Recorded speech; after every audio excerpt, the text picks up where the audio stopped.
الحمد لله نحمده ونصلي على رسوله الكريم اما بعد فاعوذ بالله من الشيطان الرجيم بسم الله الرحمن الرحيم ومن يتوكل على الله فهو حسبه ان الله بالغ امره قد جعل الله لكل شيء قدرا وقال النبي صلی اللہ علیہ وسلم من يستعفف يعفه الله ومن يستغني يغنه الله۔ قرآن مجید کی آیت کا ایک حصہ اور نبی صلی اللہ علیہ وسلم کی حدیث پڑھی ہے۔ اللہ تعالیٰ سے دعا ہے اللہ تعالیٰ صحیح طرح سے بات کہنے کی، سننے کی، سمجھنے کی اور عمل کی توفیق عطا فرمائے۔ اللہ تعالیٰ نے ہمیں بہت سارے احکامات دیے قرآن مجید میں، یہ کرو یہ نہ کرو، یہ کرو گے تو یہ نقصان ہوگا اور یہ نہیں کرو گے تو یہ نقصان ہوگا، یہ کرو گے تو یہ فائدہ ہوگا، یہ نہیں کرو گے تو یہ فائدہ ہوگا۔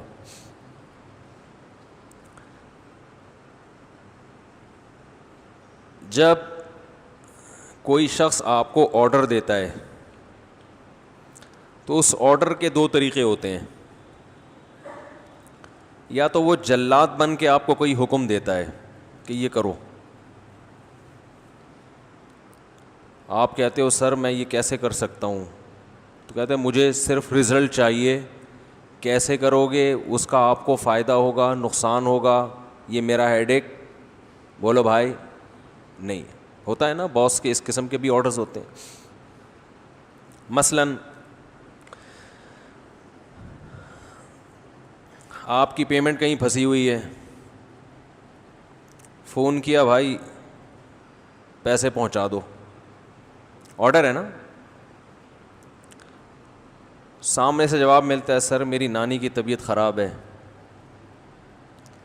میری بچی کی شادی ہونے والی ہے، میرے فلاں مسئلہ، میرا فلاں مسئلہ، میرے پاس پیسے ہیں نہیں، تو وہ جواب میں کہتا ہے بھائی یہ آپ کے مسائل ہیں، یہ میرا ہیڈک نہیں ہے، مجھے اپنی پیمنٹ سے مطلب ہے، مجھے پیسے چاہیے۔ ہوتا ہے کہ نہیں ہوتا؟ بلکہ اور آگے چلتے ہیں، بھتہ خوری ابھی بہت ہو رہی تھی نا، ابھی تو کچھ کراچی میں حالات سیٹ ہو گئے، پرچی بھجوا دی جاتی تھی دکان میں، بھائی آپ کا بزنس 1 کروڑ روپے کا ہے تو 10 لاکھ روپے آپ خود پہنچا دیں تو زیادہ اچھا ہے، ہم لینے آئیں گے تو پیسوں کے ساتھ آپ کی کھال بھی لے کے جائیں گے۔ ہوتا ہے نا، ہوتا تھا، اب تو ذرا کم ہو رہا ہے۔ بھائی میرا یہ مسئلہ ہے، میرا یہ مسئلہ ہے، آپ میری ارننگ کو تو دیکھ رہے ہیں لیکن میرے یہ مسائل ہیں، تو دہشت گرد تو اس سے کوئی واسطہ نہیں ہوتا، وہ کہہ رہا ہے بھائی آپ کے مسائل ہیں، یہ اتنا بھتہ ہے، اگر آپ نے عزت کے ساتھ بزنس کرنا ہے، کاروبار کرنا ہے تو خود سے پہنچا دیں اور ہر مہینے کے باندھ دیں۔ تو آرڈر کا ایک اسٹائل یہ ہوتا ہے، کیا خیال ہے؟ صحیح کہہ رہا ہوں نا، غلط تو نہیں کہہ رہا؟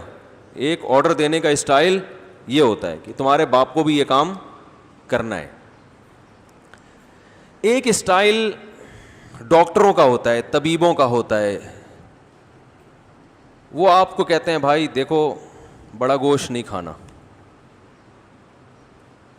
سر بڑے گوشت کی اجازت دے دیں، اب ہم کہاں غریب لوگ چھوٹا گوشت، بکرے کا آپ کو پتہ ہے کتنا مہنگا ہے سر،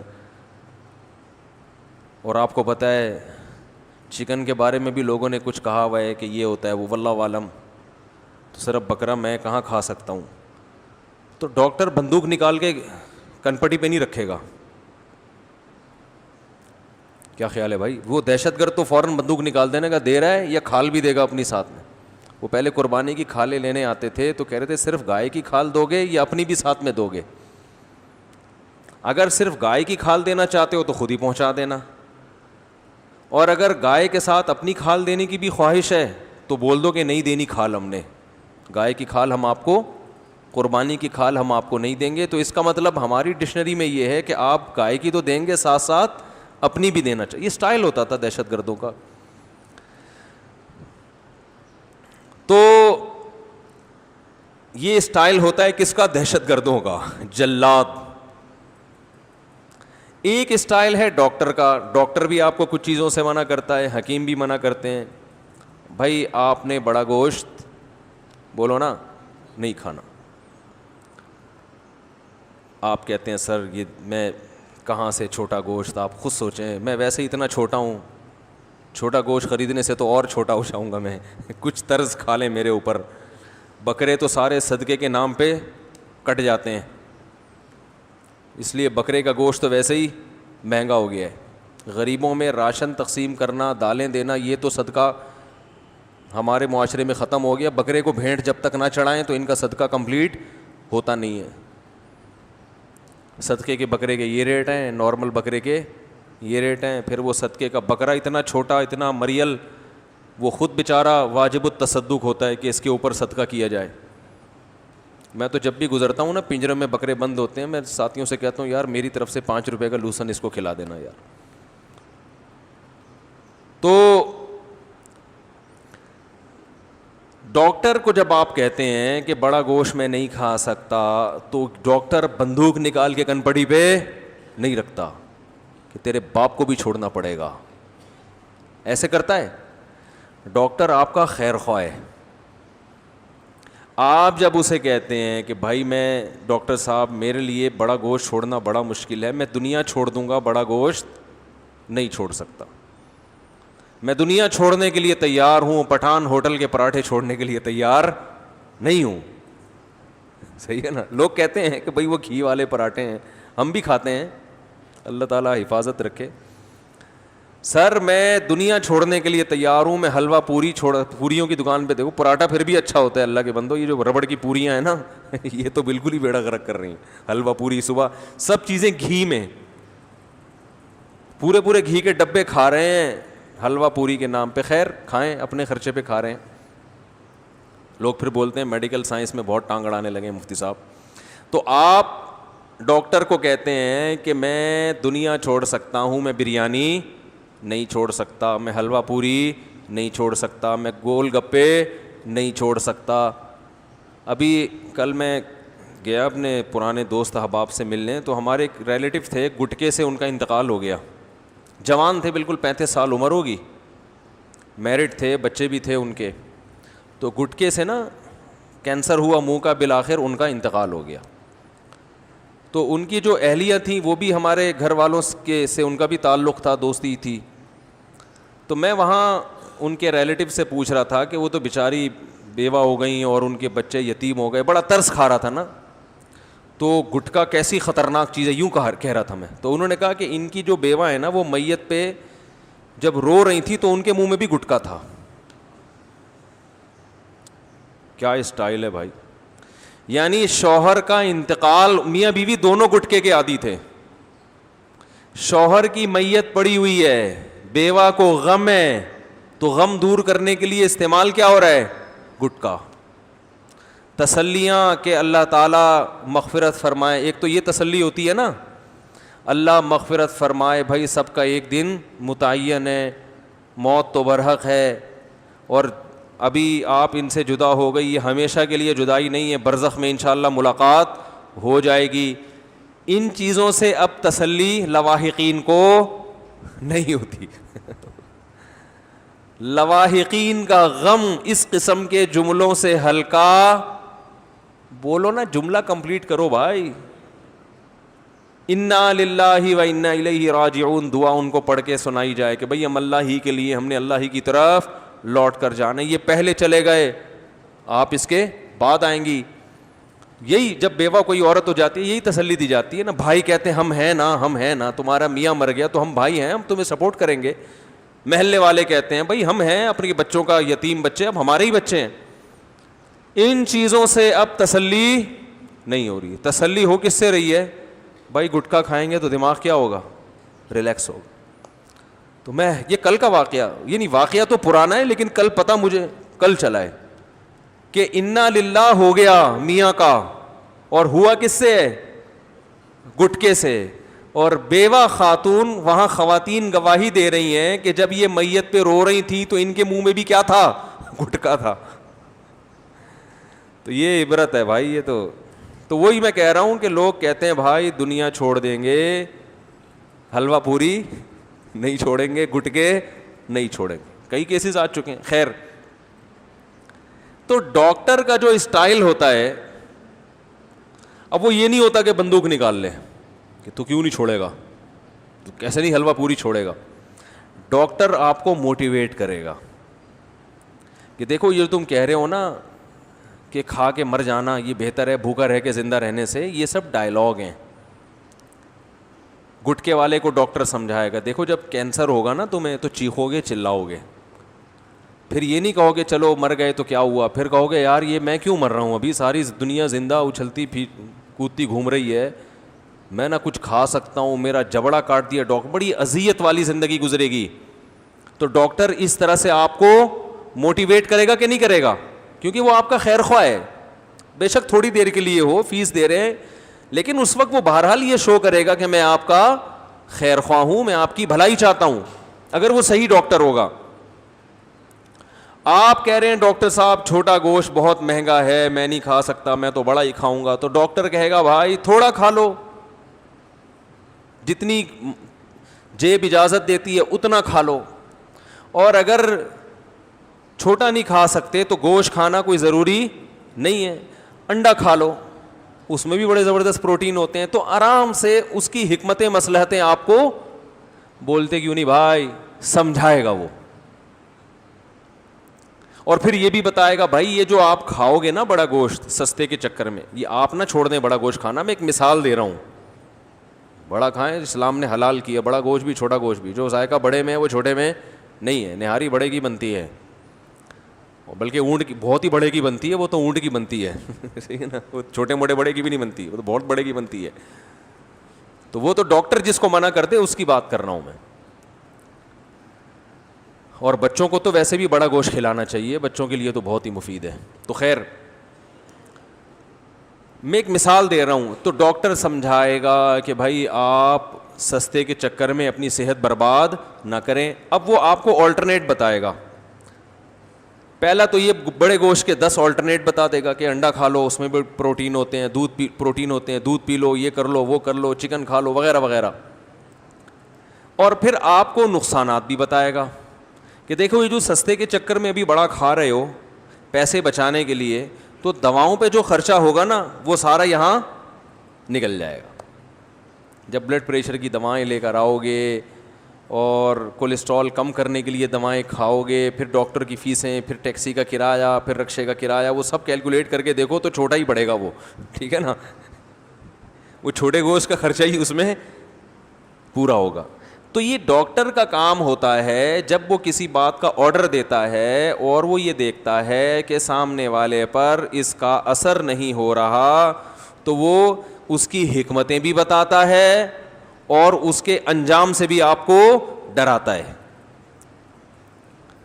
قرآن مجید میں اللہ نے ہمیں جو احکامات دیے ہیں ان احکامات کا انداز دہشت گرد والا نہیں ہے, ان کا انداز وہ ہے جو ایک طبیب کا اور ایک خیرخواہ کا انداز ہوتا ہے. سمجھ رہے ہیں کہ نہیں سمجھ رہے ہیں؟ اب مصیبت یہ ہے کہ لوگ ڈاکٹروں کی رپورٹس کو تو بہت شوق سے پڑھتے ہیں, سنتے ہیں, ڈاکٹروں کے احکام کو, سیاستدانوں کے احکام کو, ماہرین معیشت کی آراء کو تو سنتے ہیں, اللہ کے آرڈرز کو سننے کے لیے تیار نہیں ہے. ڈاکٹر کی جو کے آرڈرز ہوتے ہیں, حکیموں کے آرڈرز, ان کا ہماری ظاہری باڈی سے تعلق ہوتا ہے.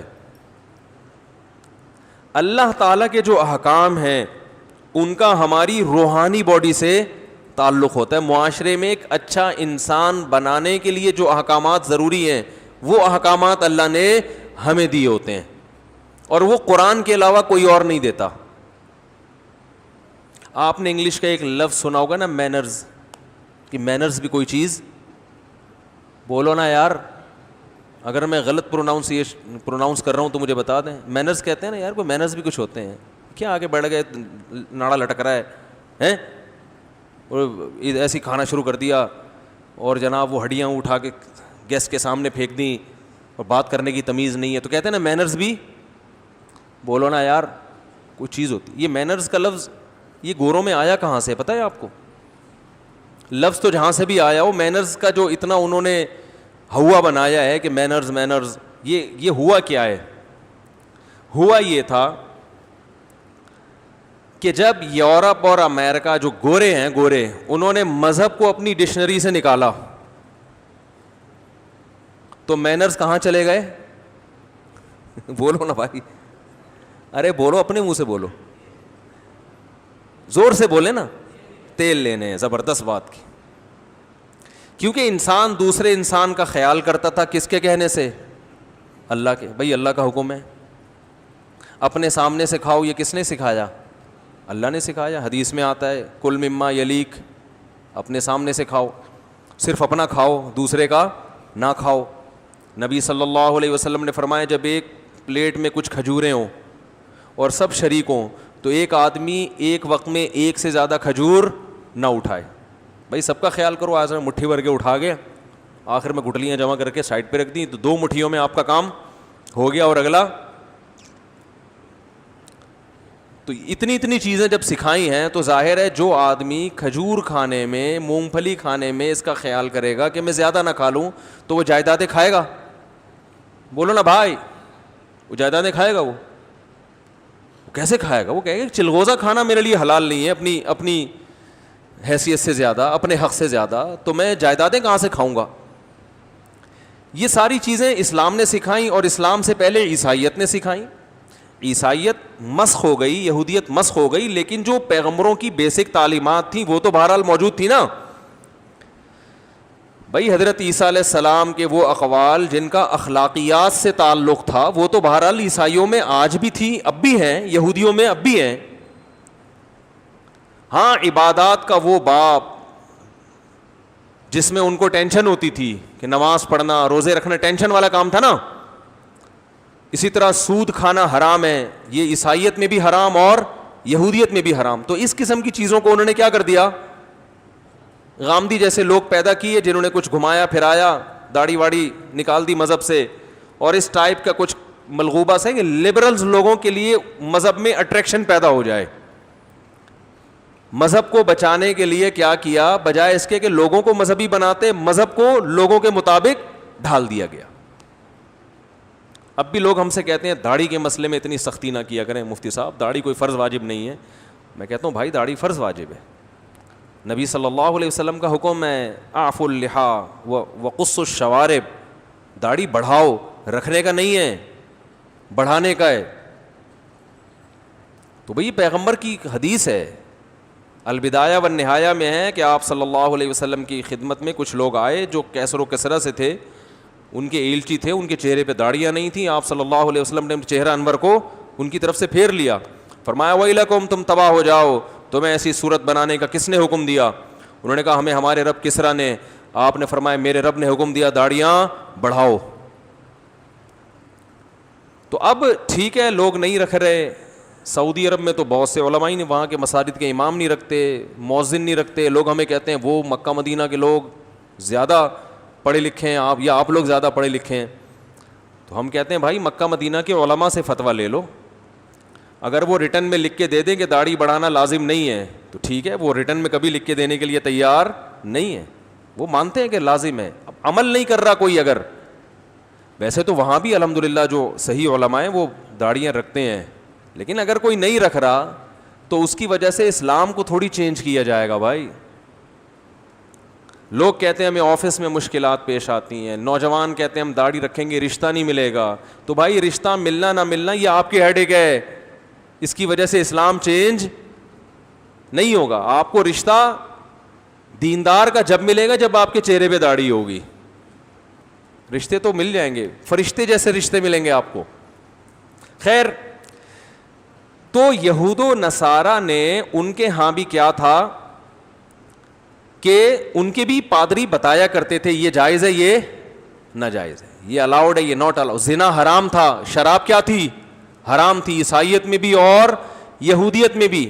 100 سال پہلے کا یورپ اور آج کے یورپ میں زمین آسمان کا فرق ہے. 100 سال پہلے یورپ کی لڑکیاں وہ پردے پر فخر محسوس کیا کرتی تھیں, ان کی جسم کی نمائش یہ اچھا عمل بولو بھائی نہیں سمجھا جاتا تھا, حالانکہ مسلم نہیں تھے وہ. ان کے ہاں پردے کو بھی اہمیت دی جاتی تھی. تھائی لینڈ میں کس قدر بے حیائی ہے, ساری دنیا کہتے ہیں کہ عیاشی کے لیے تھائی لینڈ جاتی ہے. تھائی لینڈ کے لوگوں سے میں نے سنا کہ 100 سال پہلے کی جو محاورے ہماری زبان میں اب تک چلے آ رہے ہیں نا, ان میں یہ ہے, ایک انہوں نے مجھے تصویر دکھائی جھونپڑی نما نا, ایک ان کی تو زبانی جھونپڑی پتہ نہیں کیسے لکھتے ہیں وہ, تھائی زبان اور چائنیز زبان دیکھی کچھ جھونپڑیاں بنی ہوئی ہوتی ہیں, اتنی ایک لفظ لکھنا ہوتا ہے انسان پورے پورے بنگلے بنا دیتا ہے. اللہ کا شکر ادا کرو اللہ نے ہمارا رسم الخط آسان رکھا ہے, ان کے رسم الخط بہت مشکل ہیں. یعنی اتنی سی بات اگر آپ اردو میں لکھیں گے تو ایک لائن میں ہوگی, انگلش میں تھوڑی سی بڑی ہو جائے گی, عربی میں اور سمٹ جائے گی. تھائی یا چائنیز زبان میں لکھیں گے نا, لکھتے چلے جاؤ بیٹھ کے بس, اور کوئی کام آپ کا ہے ہی نہیں ہے. تو بڑا مشکل رسم الخط ہے اور بالکل ہی ایک بھونڈا سا رسم الخط ہے. تو انہوں نے مجھے بتایا کہ یہ جو لکھا ہوا ہے نا یہ ایک ضرب المثل ہے, یہاں مشہور ہے, جو اب ختم ہوتی جا رہی ہے. وہ یہ بتایا گیا ہے کہ عورت گھر کی 4 دیواری میں محفوظ ہے. نہیں آ رہی بات, یہ تھائی لینڈ کا معاشرہ آپ کو بتا رہا ہوں جو بے حیائی میں نمبر, گورے جہاں عیاشی کے لیے آتے ہیں, ہم وہاں عیاشی کے لیے نہیں گئے تھے, تبلیغ کے لیے گئے تھے, پہلے بتا دوں. ان لوگوں سے پوچھ لیں جو وہاں جن کے یہاں میں جا کے ٹھہرا تھا. تو اور یاد رکھو ایک اور بات, وہاں میں جب گیا تو وہاں ڈیفینس کے لڑکے ہمارے دوست احباب جنہوں نے مجھے انوائٹ کیا تھا, یہیں کراچی کے تھے وہ, انہوں نے بتایا مفتی صاحب اللہ کا واسطہ آپ ہمارے حق میں بھی ایک بیان دے دیں. اب یاد آ گیا تو چلو دے دیتا ہوں. انہوں نے کہا ہم یہاں عیاشی نہیں کرتے, ہم یہاں بزنس کرتے ہیں, لیکن جس کو بھی ہم بتاتے ہیں نا ہم تھائی لینڈ آئے ہوئے ہیں, تو وہ اس کی پیشانی پہ ایک دفعہ سلوٹیں ضرور آتی ہیں, کہہ رہا اچھا بڑے مزے میں ہو گے. تو انہوں نے کہا آپ ہماری ایکٹیویٹیز دیکھ لو, دن بھر ہماری ایکٹیویٹیز آپ کے سامنے, یہ دکان ہے, اور شادی بھی کی ہوئی ہے انہوں نے پراپر طریقے سے تمیز سے, جیسے تو بدگمان ہونے کی شریعت میں اجازت بولو نا بھائی نہیں ہے. تو جو عیاش ہے وہ تھائی لینڈ میں بھی, وہ یہاں بھی ہے, جو نہیں ہے نہ یہاں ہے نہ وہاں ہے. تو عیاش آدمی کو کوئی تھائی لینڈ جانے کی آج کل ضرورت بھی نہیں ہے. تو وہ یہاں بھی عیاشی کرے گا تو وہاں بھی کرے گا. خیر, تو ایسا نہیں ہے کہ جو بیچارے یہاں کے لونڈے لپاڑے معذرت کے ساتھ تھائی لینڈ میں گھوم رہے ہیں تو وہ ساری عیاشی کر رہے ہیں. شریعت میں بدگمان ہونے کی اجازت نہیں ہے جب تک آپ کے پاس کوئی دلیل نہ ہو, ثبوت نہ ہو. تو خیر, تو یہود و نصارہ میں ان کے بھی مذہبی روایات تھیں, بہت ساری چیزیں مذہب کی ختم کر دی انہوں نے, لیکن جو مینرز تھے وہ بہرحال باقی تھے. پادری ان کو بتایا کرتے تھے کہ یہ کرو گے تو جنت میں جاؤ گے, یہ نہیں کرو گے تو کہاں جاؤ گے, جہنم میں. شراب پینے پہ کیا ملتی ہے, جہنم. شراب حرام ہے, لڑکوں سے بدفعلی حرام ہے. تو جب یورپ نے مذہب کے خلاف بغاوت کی تو حرام اور حلال کا کانسیپٹ ختم. اب دیکھو اسلام نے ایک بات بتائی ہے, وَيْلٌ لِّلْمُطَفِّفِينَ الَّذِينَ إِذَا اكْتَالُوا عَلَى النَّاسِ يَسْتَوْفُونَ. فرمایا تباہی ہے ان لوگوں کے لیے کہ جو اپنا حق لینے کے لیے جاتے ہیں تو پورا پورا لیتے ہیں, حق دینے کی باری آتی ہے تو ڈنڈی مارتے ہیں. یہ آیتیں جب صحابہ نے سنی تو اب آپ بتاؤ وہ تجارت میں کھوٹ کر سکتے تھے؟ انہوں نے بارہا قوم سمود کا واقعہ قرآن میں پڑھا کہ اللہ نے قوم سمود کو تباہ کیوں کیا. کسٹمر کے ساتھ ناانصافی کرتے تھے, کسٹمر کو دھوکہ دیتے تھے. جس نے یہ آیتیں سنی ہوں, بار بار سنی ہوں کہ شعیب علیہ السلام اپنی قوم سے کہہ رہے ہیں انی اراکم بخیر, اے میری قوم تم قحط زدہ لوگ نہیں ہو, تمہیں اللہ نے رزق دیا ہے, تم کیوں کسٹمر کو جھوٹ بول رہے ہو. بار بار یہ آیتیں جس نے سنی ہو اسے کسٹمر کو دھوکہ دیتے ہوئے ڈر لگے گا کہ نہیں لگے گا کہ اللہ نے پوری بستی اٹھا کے پٹخ دی بھائی. اور شعیب علیہ السلام کیا کہہ رہے ہیں, کیف آسا علی قوم کافرین فاسقین, میں تم پر اب کیسے افسوس کروں, میں نے تو تمہیں بہت سمجھایا تھا. یہ تو ہم پڑھتے نہیں نا قرآن. فرقواریت اور اس طرح کی چیزیں آج کل یوٹیوب پہ آ رہی ہیں, جو قرآن کے بیسک احکام ہے وہ تو بہت کم لوگ اس کو ہائی لائٹ کرتے ہیں. تو قوم تباہ ہو گئی, برباد ہو گئی. جس نے یہ آیتیں سنی ہو, جس نے نبی صلی اللہ علیہ وسلم کی حدیثیں سنی ہو, تو کیسے وہ ٹھگتے ہوئے تھوڑا سا تو ڈرے گا نا. کتنی بڑی تباہی ہے. اللہ فرماتے ہیں ویل للمطففین, تباہی ہے, بربادی ہے ان لوگوں کے لیے جو ناپ تول میں کمی کرتے ہیں, اپنا حق پورا لیتے ہیں, دوسرے کا حق دینے کی باری آتی ہے تو اس میں ڈنڈی مارتے ہیں. کتنے لوگ ہم نے دیکھے ہیں, پیمنٹ لینی ہو تو فوراً 1 تاریخ کو پہنچ جائیں گے, لیکن جو مالک مکان کو جب کرایہ دینا ہے تو جب تک وہ 20 دفعہ گھر پہ کھڑے ہو کر گھنٹی نہیں بجائے گا نا, اس کو ترسا کے کرایہ دیں گے. ہوتا ہے کہ نہیں ہوتا؟ وہ 1 تاریخ کو آ گیا تو تانا دیں گے, یار ابھی پہلی ہوئی ہے نہیں اور پہنچ گئے لینے کے لیے, اسے تانے دے رہے ہوتے ہیں. بہت ہم نے دیکھے ہیں. لینے کے بارے میں اصول کچھ اور ہے, حق دینے کے اصول. دیکھو کچھ میری بھی سن لیا کرو نا. کچھ ایک آدمی کی چاہت ہے کہ آپ بول لیا کریں, تو آپ بولو بھلے مفتی صاحب کی غلط چاہت ہے, لیکن میں آپ سے پیسے تو مانگ نہیں رہا, تو بول لیا کرو, جملہ مکمل کر لیا کرو. اب تو یوٹیوب پہ بھی لوگوں نے کمنٹس کیے ہوئے ہوتے ہیں, بول لو بھائی. نیچے لوگوں کے کمنٹس آئے ہوئے ہوتے ہیں, نیچے لوگوں کے کمنٹس آئے ہوئے ہوتے ہیں کہ بول لو بھائی. کمنٹس میں پڑھتا ہوں یوٹیوب پہ جو بیانات ہیں نا, تو اس میں نیچے لوگوں نے بول لو نا یار, خود لکھا ہوا ہوتا ہے لوگوں نے. تو اب مجھے ایک بات بتاؤ, اسلام نے جب یہ بتایا کہ ناپ تول میں کمی ہے, اب جو آپ مسلمان اتنے ٹھگے نظر آ رہے ہیں نا آپ کو, اس لیے کہ مذہب کو فالو کرنا چھوڑ دیا. لیکن ایک مذہب ایک ایسی چیز ہے جو ان کو اس طرف لا سکتی ہے. مذہب ایک ایسی چیز ہے, مذہب کے علاوہ دنیا کی کوئی طاقت نہیں لا سکتی. یا قانون اور ڈنڈا اتنا سخت چلے کہ وہ لے کر آئے, پھر اس کے کیا سائڈ افیکٹ ہیں وہ میں بھی بتاتا ہوں. تو جب یورپ میں مذہب کو انہوں نے اپنی لغت سے نکالا تو کرپشن اسپیڈ کے ساتھ پھیلنا شروع, کیونکہ جو عیسیٰ علیہ السلام کی, موسیٰ علیہ السلام کی تعلیمات تھیں, مذہب کو نکالا کیوں؟ لبرل لوگوں کی راہ میں, عیاشی میں سب سے بڑی رکاوٹ کیا تھا؟ مذہب. جیسے کوئی لبرل اگر آپ کو بولے کہ بھائی دیکھو اسلام نے کتنا حکم دیا ہے کہ تم کرایہ ٹائم پہ ادا کر دیا کرو, تم میرے کرایہ دار ہو, کرایہ ٹائم پہ ادا کر دو, تو آپ فوراً اس کو بولیں گے اسلام نے تو یہ بھی کہا ہے کہ نماز پڑھا کرو 5 ٹائم, یہ بھی کہا ہے نا اسلام نے. جیسے خاتون نے اپنے میاں سے کہا, صبح صبح اٹھایا, بولا کہ بھائی وہ اسلام یہ کہتا ہے کہ صبح اٹھ کے فجر کی نماز پابندی سے, وہ کہیں خرچہ ورچہ مانگ رہی تھی, دے نہیں رہا تھا, تو اس نے کہا دیکھو اسلام یہ کہتا ہے کہ شوہر پہ لازم ہے کہ بیوی کو ٹائم پہ خرچہ دے دیا کرے, جو بھی ضروری خرچہ ہے. تو اس نے کہا اسلام تو یہ بھی کہتا ہے کہ مجھے 4 شادیوں کی اجازت ہے. تو اس نے کہا بس آپ خرچہ تھوڑا سا ڈیلے کر دیں, کوئی اتنا بڑا مسئلہ نہیں ہے, وہ میں برداشت کر لوں گی, 4 شادیاں برداشت نہیں کر سکتے, اگلے مہینے دے دیے گا. انڈے جو اس دفعہ میں نے منگوائے تھے نا, تو ان کے پیسے اگلے مہینے دے دیے گا, کوئی مسئلہ نہیں, ابھی میں اپنی امی سے لے کے انڈے منگوا لیتی ہوں. تو مسئلہ بھی یہ ہوتا ہے, ہمارے حکمرانوں کے ساتھ بھی یہی مسئلہ ہے. یہ اسلام اگر لانا بھی چاہتے ہیں نا, تو ان میں یہ ہوتا ہے کہ یار اگر ہم اسلام لے آئیں اور ملک سے کرپشن ختم ہو جائے, چور کا ہاتھ کاٹنا شروع کر دیں, یہ کر دیں, وہ کر دیں, تو پھر اسلام تو شراب پہ بھی پابندی لگاتا ہے اور چور کا ہاتھ کاٹنے کا حکم دیتا ہے. تو اس کا مطلب آپ سمجھتے ہیں, جب چور کا ہاتھ کاٹنے کا حکم دے رہا ہے اسلام, تو ہاتھ کاٹنے کا مطلب پھر کیا ہوا؟ ایک دفعہ کسی نے کہا چور کا ہاتھ کاٹنے والی سزا ہم نافذ کر دیں تو آدھا ملک تو ٹنڈا ہو جائے گا. آدھا ملک ٹنڈا نہیں ہوگا, آدھی اسمبلی ٹنڈی ہو جائے گی. صحیح ہے نا, یہ ذہن میں رکھیں. ملک اتنے سارے لوگ چور نہیں ہیں الحمدللہ, ابھی بھی خیر غالب ہے. آدھی اسمبلی کیا ہو جائے گی, اس کا خطرہ ہے کہ وہ لنجے اور ٹنڈے ہو جائیں, اللہ بچائے سب کو. شراب پر اسمبلی میں بحث ہو رہی ہے, کیسے بل پاس ہوگا بھائی جب اس میں شراب پینے والے موجود ہیں؟ کیسے پاس ہوگا بل؟ تو اس طرح خیر. تو یورپ میں کیا ہوا, مذہب سے بغاوت شروع اس بیس پر ہوئی کہ مذہب بہت سی چیزوں میں ٹانگ اڑاتا ہے. زنا نہیں کرنے دیتا مذہب, مذہب زنا کرنے دیتا ہے, مذہب شراب پینے دیتا ہے, مذہب سود کھانے دیتا ہے.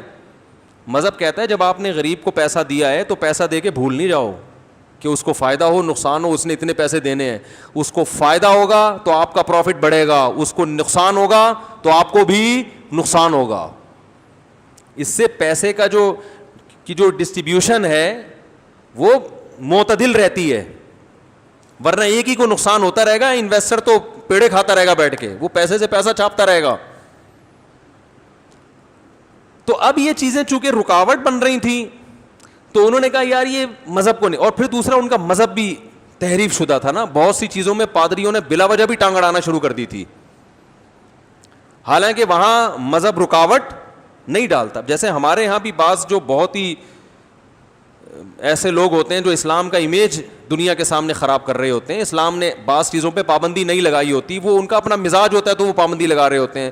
بہت سی چیزوں میں اسلام نے چھوٹ دی ہوتی ہے تو وہ ایسا امیج اسلام کا بنا کے پیش کرتے ہیں کہ وہ آدمی بغاوت پہ آ جاتا ہے. ایسے کیسز بھی ہمارے سامنے آتے ہیں کہ وہ اتنا زیادہ اس کو ڈراؤنا بنا کے پیش کر دیا, وہ آدمی گھبرایا آتا ہے, بولتا ہے یار یہ میں مانتا ہی نہیں. اس کی مثالیں ہیں بہت ساری, یہ بھی دوں گا تو ٹائم زیادہ ہو جائے گا. وہ ایک صاحب کی انگریز بیوی مسلمان ہوئی تو وہ کلمہ پڑھانے کے لیے کسی مولانا صاحب کے پاس لے کر گئے. مولانا صاحب نے اس کو دیوار کے پیچھے بٹھا دیا, اس انگریز خاتون کو, اور پتہ نہیں اشاروں سے کلمہ, آواز بھی نہیں جا رہی تھی تو وہ اس کو کوئی اشاروں سے کلمہ پڑھائے. وہ بیچارے بہت ہی سیدھے سادے سے ہوں گے, تو وہ انگریز خاتون ڈر گئی نا کہ پتہ نہیں مجھے کوئی بیماری لگی ہوئی ہے جو یہ اتنا دور انہوں نے بٹھایا. اب وہ مولانا صاحب بیچارے اپنے لحاظ سے احتیاط کر رہے ہیں, ان کو جتنا اللہ نے عقل دی, شعور دیا. وہ خاتون تو اس چیز کی عادی نہیں ہے نا, اس نے اس کاف تک تو سنا ہے, اس نے یہ نہیں سنا کہ دو دیواریں درمیان میں, محرم اور نامحرم کے درمیان میں اتنی دیواریں حائل ہونی چاہیے. وہ ڈر گئی. تو وہ کہنے لگے, وہ جب اسلام قبول کیا تو رو رہی تھی, میں سمجھا خوشی میں رو رہی, پتہ چلا وہ ابھی سے رونا اس نے شروع کر دی. کورونا سے نہیں رونا آیا اس کو, اس منظر سے رونا آ گیا. تو اب وہ بیچارے مولانا صاحب, انہوں نے اپنے لحاظ سے بہرحال جو وہ سمجھتے تھے صحیح کیا, لیکن اگر ان تھوڑا سا وہ اس کلچر کو سمجھتے, صحیح ہے نا, اور اسلام کی جو یہاں جتنی گنجائش دی ہے اسلام نے اس کو سمجھتے, تو اتنا ڈراؤنا اسلام بنا کے اس کے سامنے پیش نہ. وہ اپنے لحاظ سے, میں ان پہ طنز نہیں کر رہا, وہ بیچارے گاؤں کے دیہات کے جتنی اللہ نے ان کو سینس دی اس حساب سے کیا. لیکن بھائی ایسے موقع پہ ہمیں جو احادیث ملتی ہیں, خواتین تو نبی صلی اللہ علیہ وسلم کی مجلس میں آ کے کتنے سوالات خواتین نے پوچھے ہیں. میں نے کہا بھائی بخاری کی حدیث ہے, ایک خاتون نبی کی محفل میں آ کے کہا کہ یا رسول اللہ میں آپ سے نکاح کرنا چاہتی ہوں. اب آج اگر کسی مولانا صاحب کوئی بیٹھے ہوئے ہوں اور ان کی محفل میں کوئی خاتون آ کے بولے کہ میں آپ سے نکاح کرنا چاہتی ہوں, تو مولانا صاحب بھی دائرہ اسلام سے خارج اور وہ خاتون تو دائرہ اسلام سے بالکل ہی خارج. اور یہ ویڈیو اگر یوٹیوب پہ آ گئی تو دونوں کی واٹ لگ گئی کہ نہیں لگی. تو پردہ کرنا ویسے بھی عورت پہ فرض ہے, مرد پہ نہیں ہے. اگر کسی عورت کی طبیعت میں اتنی حیا ہے کہ وہ کہتی ہے میں سامنے نہیں بیٹھوں گی, بہت اچھی بات ہے, اس کو شریعت اپریشیٹ کرتی ہے, لیکن یہ عورت کا کام ہے کہ اس نے سامنے بیٹھنا ہے یا پردے کے پیچھے یا دیوار کے پیچھے یا قسطنطینیہ کی دیوار کے پیچھے بیٹھنا ہے. اس نے اتنی موٹی تھی, یہ کس کا کام ہے؟ بولو نا بھائی, عورت کا کام ہے. بعض عورتوں میں بہت زیادہ حیا ہوتی ہے جو کہ اچھی بات ہے, تو شریعت نے کہا ہے کہ بھائی آپ اس کو مجبور نہیں کر سکتے. میں نے جب شروع میں کال ٹائمنگ کا 2007 میں نا میں نے سلسلہ شروع کیا, تو میں نے اناؤنس کیا کہ بھائی جو خواتین آواز کا پردہ کرتی ہیں تو وہ ای میل پہ مسئلہ پوچھ لیں, اور جو فون پہ ڈائریکٹ بات کرنا چاہتی ہیں تو یہ ٹائم ہے. سو بعض لوگوں نے اعتراض کیا, کیا مطلب, یہ کیا مطلب, یہ کیا ہو رہا ہے بھائی؟ اگر ڈائریکٹ بات کرنا خاتون کا برا ہے تو پھر ہر ایک کے لیے برا ہے, پھر سب ای میل پہ پوچھیں, اور اگر برا نہیں ہے تو باقی ای میل پہ کیوں پوچھیں, وہ ڈائریکٹ کال کر کے پوچھیں. تو یہ سمجھ لیں, یہ جو میں بات سمجھانا چاہ رہا ہوں نا اب اس واقعے سے سمجھ میں آئے گی. بعض خواتین کی طبیعت میں حیا ہوتی ہے, وہ نہیں چاہتی کہ ہماری آواز کسی مرد کے کان میں پڑے, چاہے وہ مفتی ہو, عالم ہو, بزرگ ہو, تو ان کو مجبور کرنا کہ آپ نے کال کر کے ہی پوچھنا ہے. تو یہ آپ, اس کا مطلب ہے کہ آپ ان کی جو حیا ان کے اندر اللہ نے فطری طور پر رکھی ہے, آپ اس کو زبردستی اس حیا کے خلاف چلنے پر مجبور کر رہے ہیں. حیا بھی تو ایک نجی معاملہ ہے نا کسی کا, اس میں شریعت نے ایک حد تک تو باؤنڈری کھینچی ہے کہ بھائی اس سے کم نہیں ہونی چاہیے, اس سے زیادہ نہیں ہونی چاہیے. اس کے بعد لوگوں کو آزاد رکھا ہے. ہمیں صحابیات میں ایسی خواتین بھی ملتی ہیں جو اپنے لباس کا بھی پردہ کرتی تھیں, جن کو مخدرات کہا جاتا تھا. مخدرہ اس عورت کو کہتے ہیں جس کے برقعے پہ بھی کسی کی نظر نہ پڑے. جب یہ ہم حدیثوں میں پڑھتے تھے تو ہمیں سمجھ میں نہیں آتا تھا ایسی عورتیں بھی ہوتی تھیں. تو ہماری دادی ہمیں بتایا کرتی تھیں, اللہ ان کی مغفرت فرمائے, کہ ہندوستان میں وہ بتاتی تھیں کہ جو مالدار عورتیں ہوتی تھیں نا وہ اسی طرح پردہ کرتی تھیں. تو چونکہ دادی کا ہمارے بہت مالدار فیملی سے تعلق تھا تو وہ ہمیں بتاتی تھی کہ ہم جب گھر سے باہر نکلتے تھے تو گلی کو دونوں طرف سے بند کیا جاتا تھا, سمجھ رہے, تمبو لگا کے, گھر کو نا ادھر سے بھی ادھر سے بھی.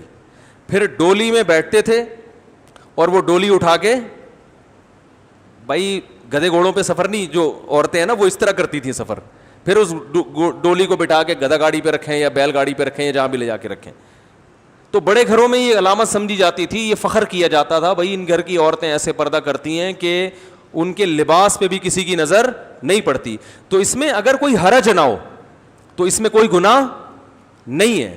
لیکن اگر کوئی عورت یہ پردہ نہ کرنا چاہے تو آپ اسے مجبور نہیں کر سکتے, کیونکہ صحابیات میں ایسی عورتیں بھی تھیں جو اس طرح پردہ نہیں کرتی تھیں.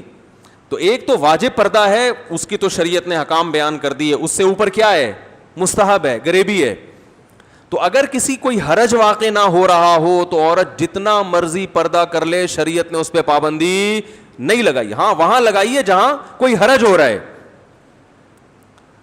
مثال کے طور پر حرج کبھی دنیاوی ہوتا ہے کبھی اخروی ہوتا ہے. بیمار ہیں, مر رہی ہیں, فیمیل ڈاکٹر مل نہیں رہی ہے, میل ڈاکٹر سے علاج ہوگا, نہیں جی ہم تو ہمارے تو برقعے پہ بھی کبھی کسی نامحرم کی نظر نہیں پڑی, تو یہ میل ڈاکٹر ہمارے بلڈ پریشر کیسے چیک کر سکتا ہے. تو بھائی رگ پھٹ جائے گی دماغ کی محترمہ, ٹھیک ہے نا, سمجھ میں آ رہی بات.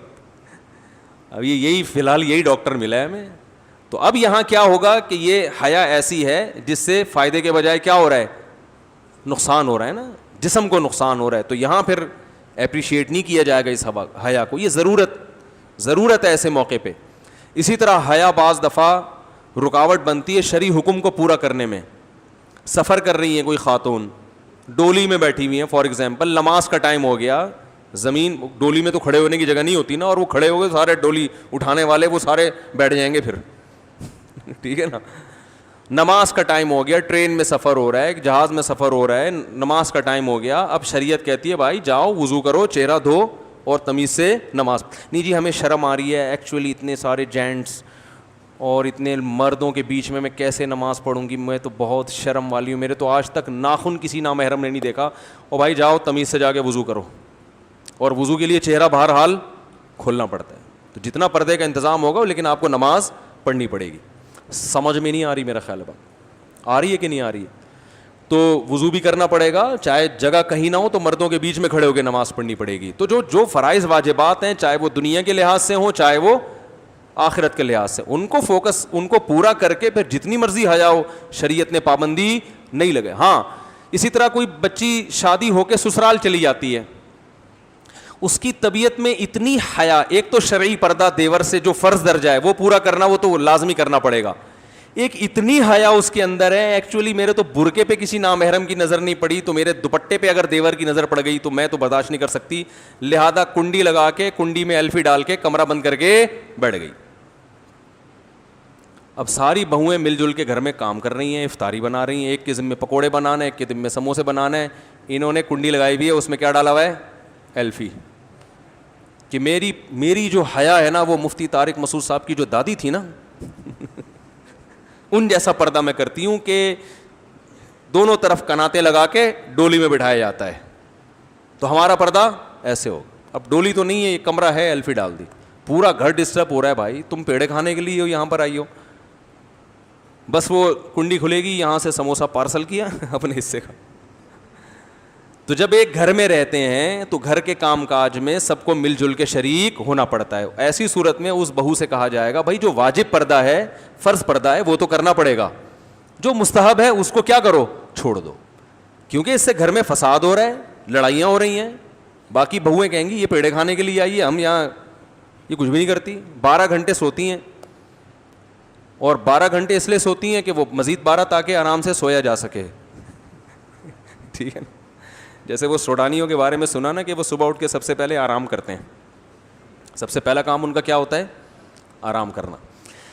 تو اس لیے یہ جو پردہ جو ہے نا یہ کس کی ذمہ داری ہے؟ عورت کی.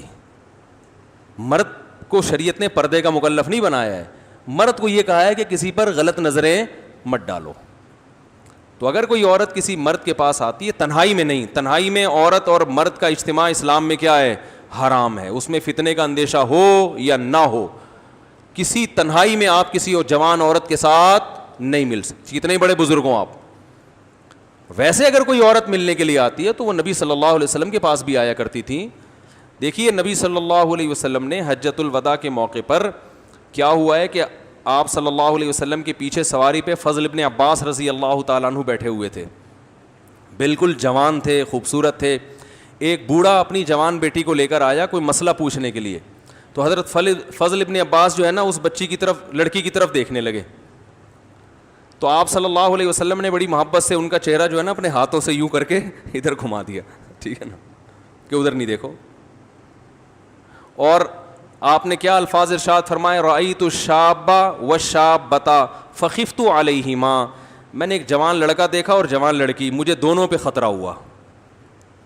خطرہ دونوں طرف سے ہوتا ہے نا, وہ بھی بڑے خوبصورت تھے تو اس کا بھی ڈر تھا کہ یہ لڑکی عشق میں مبتلا ہو سکتی ہے, یہ بھی ڈر تھا. حالانکہ نبی صلی اللہ علیہ وسلم کے چچا زاد بھائی ہیں, اہل بیت میں سے ہیں, لیکن انسان تو انسان ہے نا. پہلے مرد ہوتا ہے, بعد میں وہ کچھ ہوتا ہے. عورت پہلے عورت ہوتی ہے, بعد میں وہ کچھ ہوتی ہے. تو آپ صلی اللہ علیہ وسلم نے ان کے چہرے کو ایسے کر کے پھیر دیا. اس حدیث میں بہت سارے اسباق ملتے ہیں. اس میں یہ بھی ملتا ہے کہ ایسا نہیں ہے کہ آپ نے اس بوڑھے کو کوئی معاذ اللہ کو یوں کر کے گھمایا ہو یا فتویٰ دیا ہو کہ کیا کر رہے ہو ہیں, بچی تمہاری چہرہ کھول کے یہاں کیوں کھڑی ہوئی ہے. تو اتنے کوئی جذباتی جو ہے نا, جو ہمارے ہاں آج کل ہو جاتا ہے. اس حدیث سے بعض علماء نے استدلال کیا ہے کہ چہرہ کھولنا اسلام میں عورت کے لیے جائز ہے, لیکن دوسری حدیثیں بھی ہیں جس میں چہرے چھپانے کا حکم دیا گیا ہے. تو اس لیے فتویٰ تو اسی پر ہے کہ جوان عورت پر چہرہ کا پردہ کرنا واجب ہے. لیکن اگر کوئی لڑکی نہیں کر رہی تو پھر مرد کو جو نظر کی حفاظت کا حکم کیوں دیا جا رہا ہے, اس کی وجہ آپ صلی اللہ علیہ وسلم نے فرمائی کہ مجھے فتنے کا, بولو بھائی, اندیشہ ہے. بعض حالات ایسے ہوتے ہیں کہ یقین ہوتا ہے کہ یہاں فتنہ نہیں ہوگا, عورت بوڑھی ہوتی ہے بعض مرتبہ, یا ایسی کنڈیشن. دیکھو وہاں وہ جو فضل ابن عباس جوان تھے نا, ان کو نبی نے حکم دیا, اور وجہ یہ کیا بیان کی کہ یہ بالکل شاب کہتے ہیں نوجوان کو, صرف جوان کو نہیں کہتے. نوجوانی کے حکام کچھ اور ہیں, ادھیڑ عمر کے حکام کچھ اور ہیں, بڑھاپے کے حکام کچھ اور ہیں. تو میں جب لوگوں کو مسئلہ بتاتا ہوں نا ان سب ان کی عمروں کا, وہ کنوارا ہے تو اس کے حکام کچھ اور ہیں, شادی شدہ ہے تو اس کے حکام کچھ اور ہیں, ایک شادی ہے تو حکام کچھ اور ہیں, 4 بیوی ہیں تو حکام بالکل چینج ہو جاتے ہیں. وہ بیچارہ اپنی بیویوں سے نظریں چھپاتا پھر رہا ہوتا ہے. سمجھ میں آ رہی ہے بات؟ جس کی 4 بیویاں ہوتی ہیں نا, میری ابھی ہے نہیں 4, میرے اوپر فٹ نہ کریں آپ لوگ, جس کی 4 ہوتی ہیں نا 4, اس کو تو بیچارے کو اپنی بیگم کو دیکھنے کے لیے بھی کچھ انرجی کی ضرورت ہوتی ہے. تو عفت اور پاکدامنی آتی ہے نا نکاح سے. تو ایک ہی لاٹھی سے سب کو ہانکا نہیں جاتا. اب مولانا طارق جمیل صاحب اگر کسی خاتون سے جا کے مل لیتے ہیں اور بہن بہن کر کے بات کر رہے ہیں, اور نیت بھی یہ کہ اس کو دین کے قریب لے کر آئیں گے, تو ان پر آپ وہ احکام نہیں جاری کر سکتے جو ایک لونڈا لپاڑا جو سارا دن عورتوں کے پیچھے بھاگ رہا ہوتا ہے. وہ تو تبلیغ بھی کرے گا تو ہم کہیں گے, میرے لوگ پوچھتے ہیں فیس بک پر, میں ایک لڑکی دوست بن چکی ہے, میں اس کو اسلام کی باتیں سکھا رہا ہوں, میں کہہ رہا ہوں آپ چھوڑ دو, آپ اس کو اسلام کی باتیں نہیں سکھاؤ, ٹھیک ہے نا. اس کے ابا ہیں, اس کے ماموں چاچا کو سکھانے دو, آپ اس سے فری ہونے کی کوشش, لیبل اسلام کا لگایا جا رہا ہے. تم جوان آدمی, تم کیوں جوان لڑکی سے دوستی لگائی ہوئی ہے بھائی تم نے؟ میں نے کہا اس کو علماء کے بیانات بھیجو, درس قرآن کے لیے بہت سارے علماء ہیں, ان کی لنک بھیج دو. تم کیوں فری ہونے کی؟ میں نے کہا اپنی اماں کو کیوں نہیں سکھایا آپ نے کبھی اتنے شوق سے, اپنی بہن کو کیوں نہیں سکھایا؟ اس کی فکر لگی ہوئی, کہہ رہے میں چاہ رہا ہوں وہ اسلام پہ آ جائے, وہ اسلام پہ. میں نے کہا اپنی بہن کی فکر کرو بھائی, پہلے اپنی خالہ ماموں کی فکر کرو. نا نا نا نا, وہ چونکہ خوبصورت ہے لہذا اس کو جہنم سے بچانے کی فکر بہت زیادہ ہو رہی ہے. تو ایک ہی لاٹھی سے سب کو نہیں ہانکا جاتا, احکام سب کے الگ الگ ہوتے ہیں. تو کہاں سے کہاں بات چلی گئی بھائی, میں جلدی سے وہ بات کو سمیٹ کے ختم کروں. تو وہ جو مسئلہ تھا نا ان کا گوروں کا، جب مذہب کو انہوں نے سائڈ پہ لگایا، انہوں نے کہا یار یہ پادری کباب میں ہٹ. ہاں میں یہ کہہ رہا تھا کہ بعض دفعہ اسلام کا امیج ایسا دنیا کے سامنے دکھایا جاتا ہے، اس سے لوگ ڈر جاتے ہیں کہ بھائی یہ عمل نہیں ہو سکتا.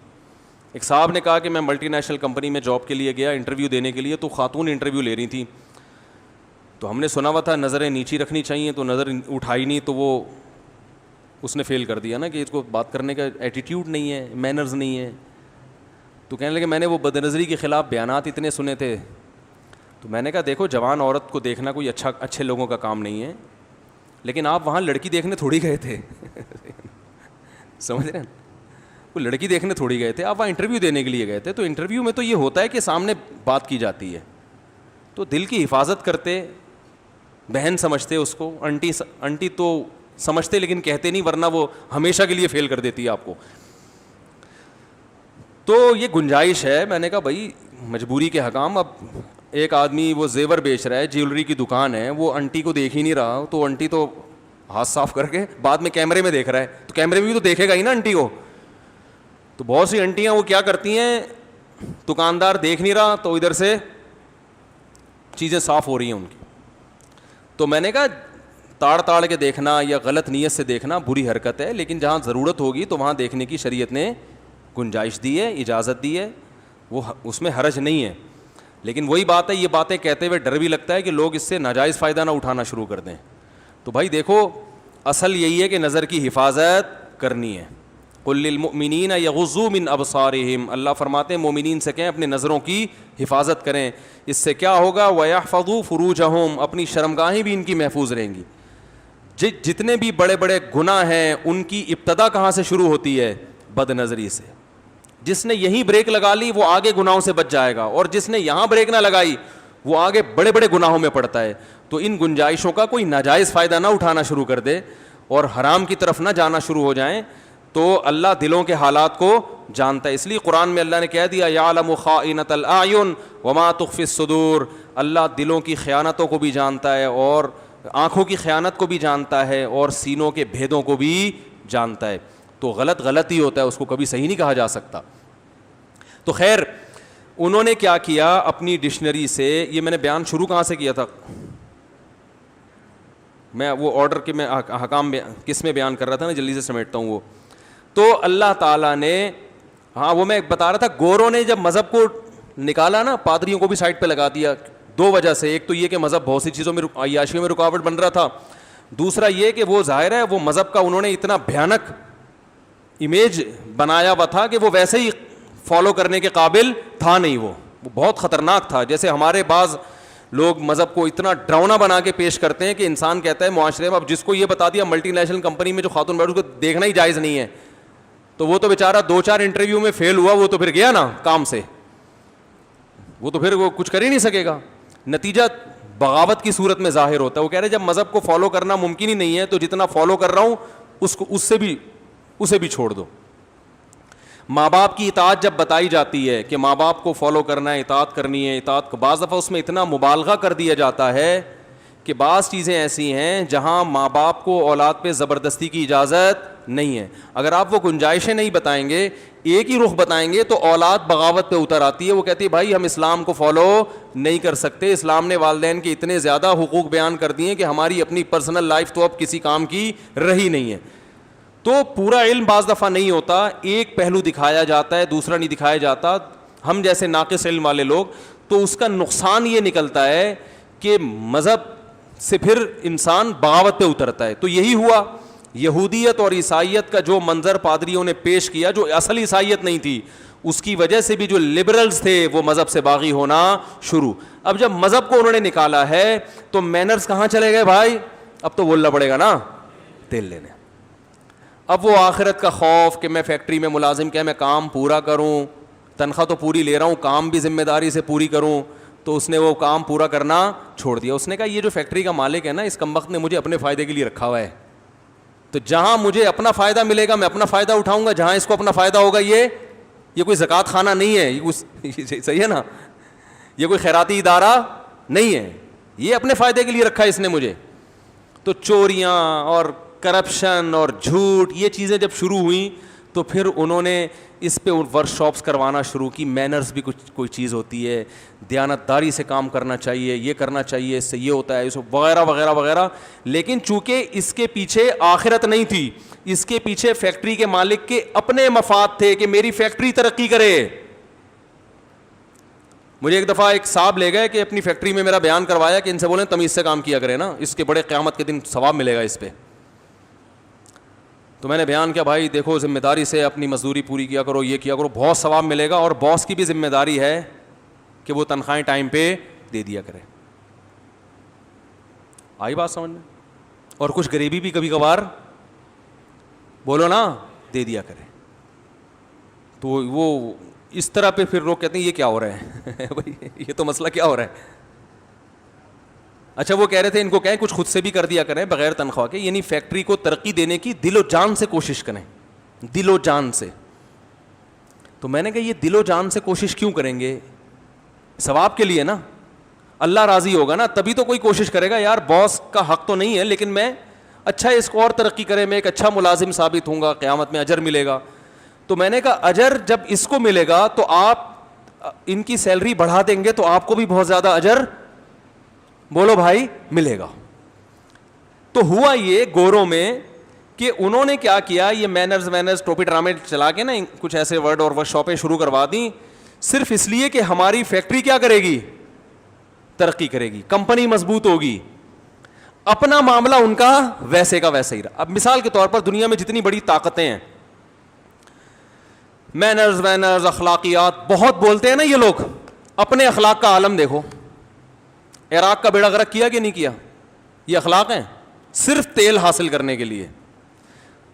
عراق کے تیل کے کنووں پہ قبضہ کرنے کے لیے ان بڑی طاقتوں کے مینرز کہاں چلے گئے؟ تیل لینے. صحیح ہے نا؟ کیونکہ یہ جو قوم کو مینر سکھائے جا رہے ہیں یہ اس لیے کہ ملک ترقی کرے, لہذا جہاں اچھے مینرز کی وجہ سے ملک ترقی کرے گا وہاں مینرز بہت اچھے, اور جہاں کرپشن کی وجہ سے ملک ترقی کرے گا تو مینرز گئے تیل لینے. تو دنیا پہ دیکھو کیا حال بنایا ہوا ہے دنیا کا, ظلم اور بربریت کا میدان گرم ہے کہ نہیں ہے؟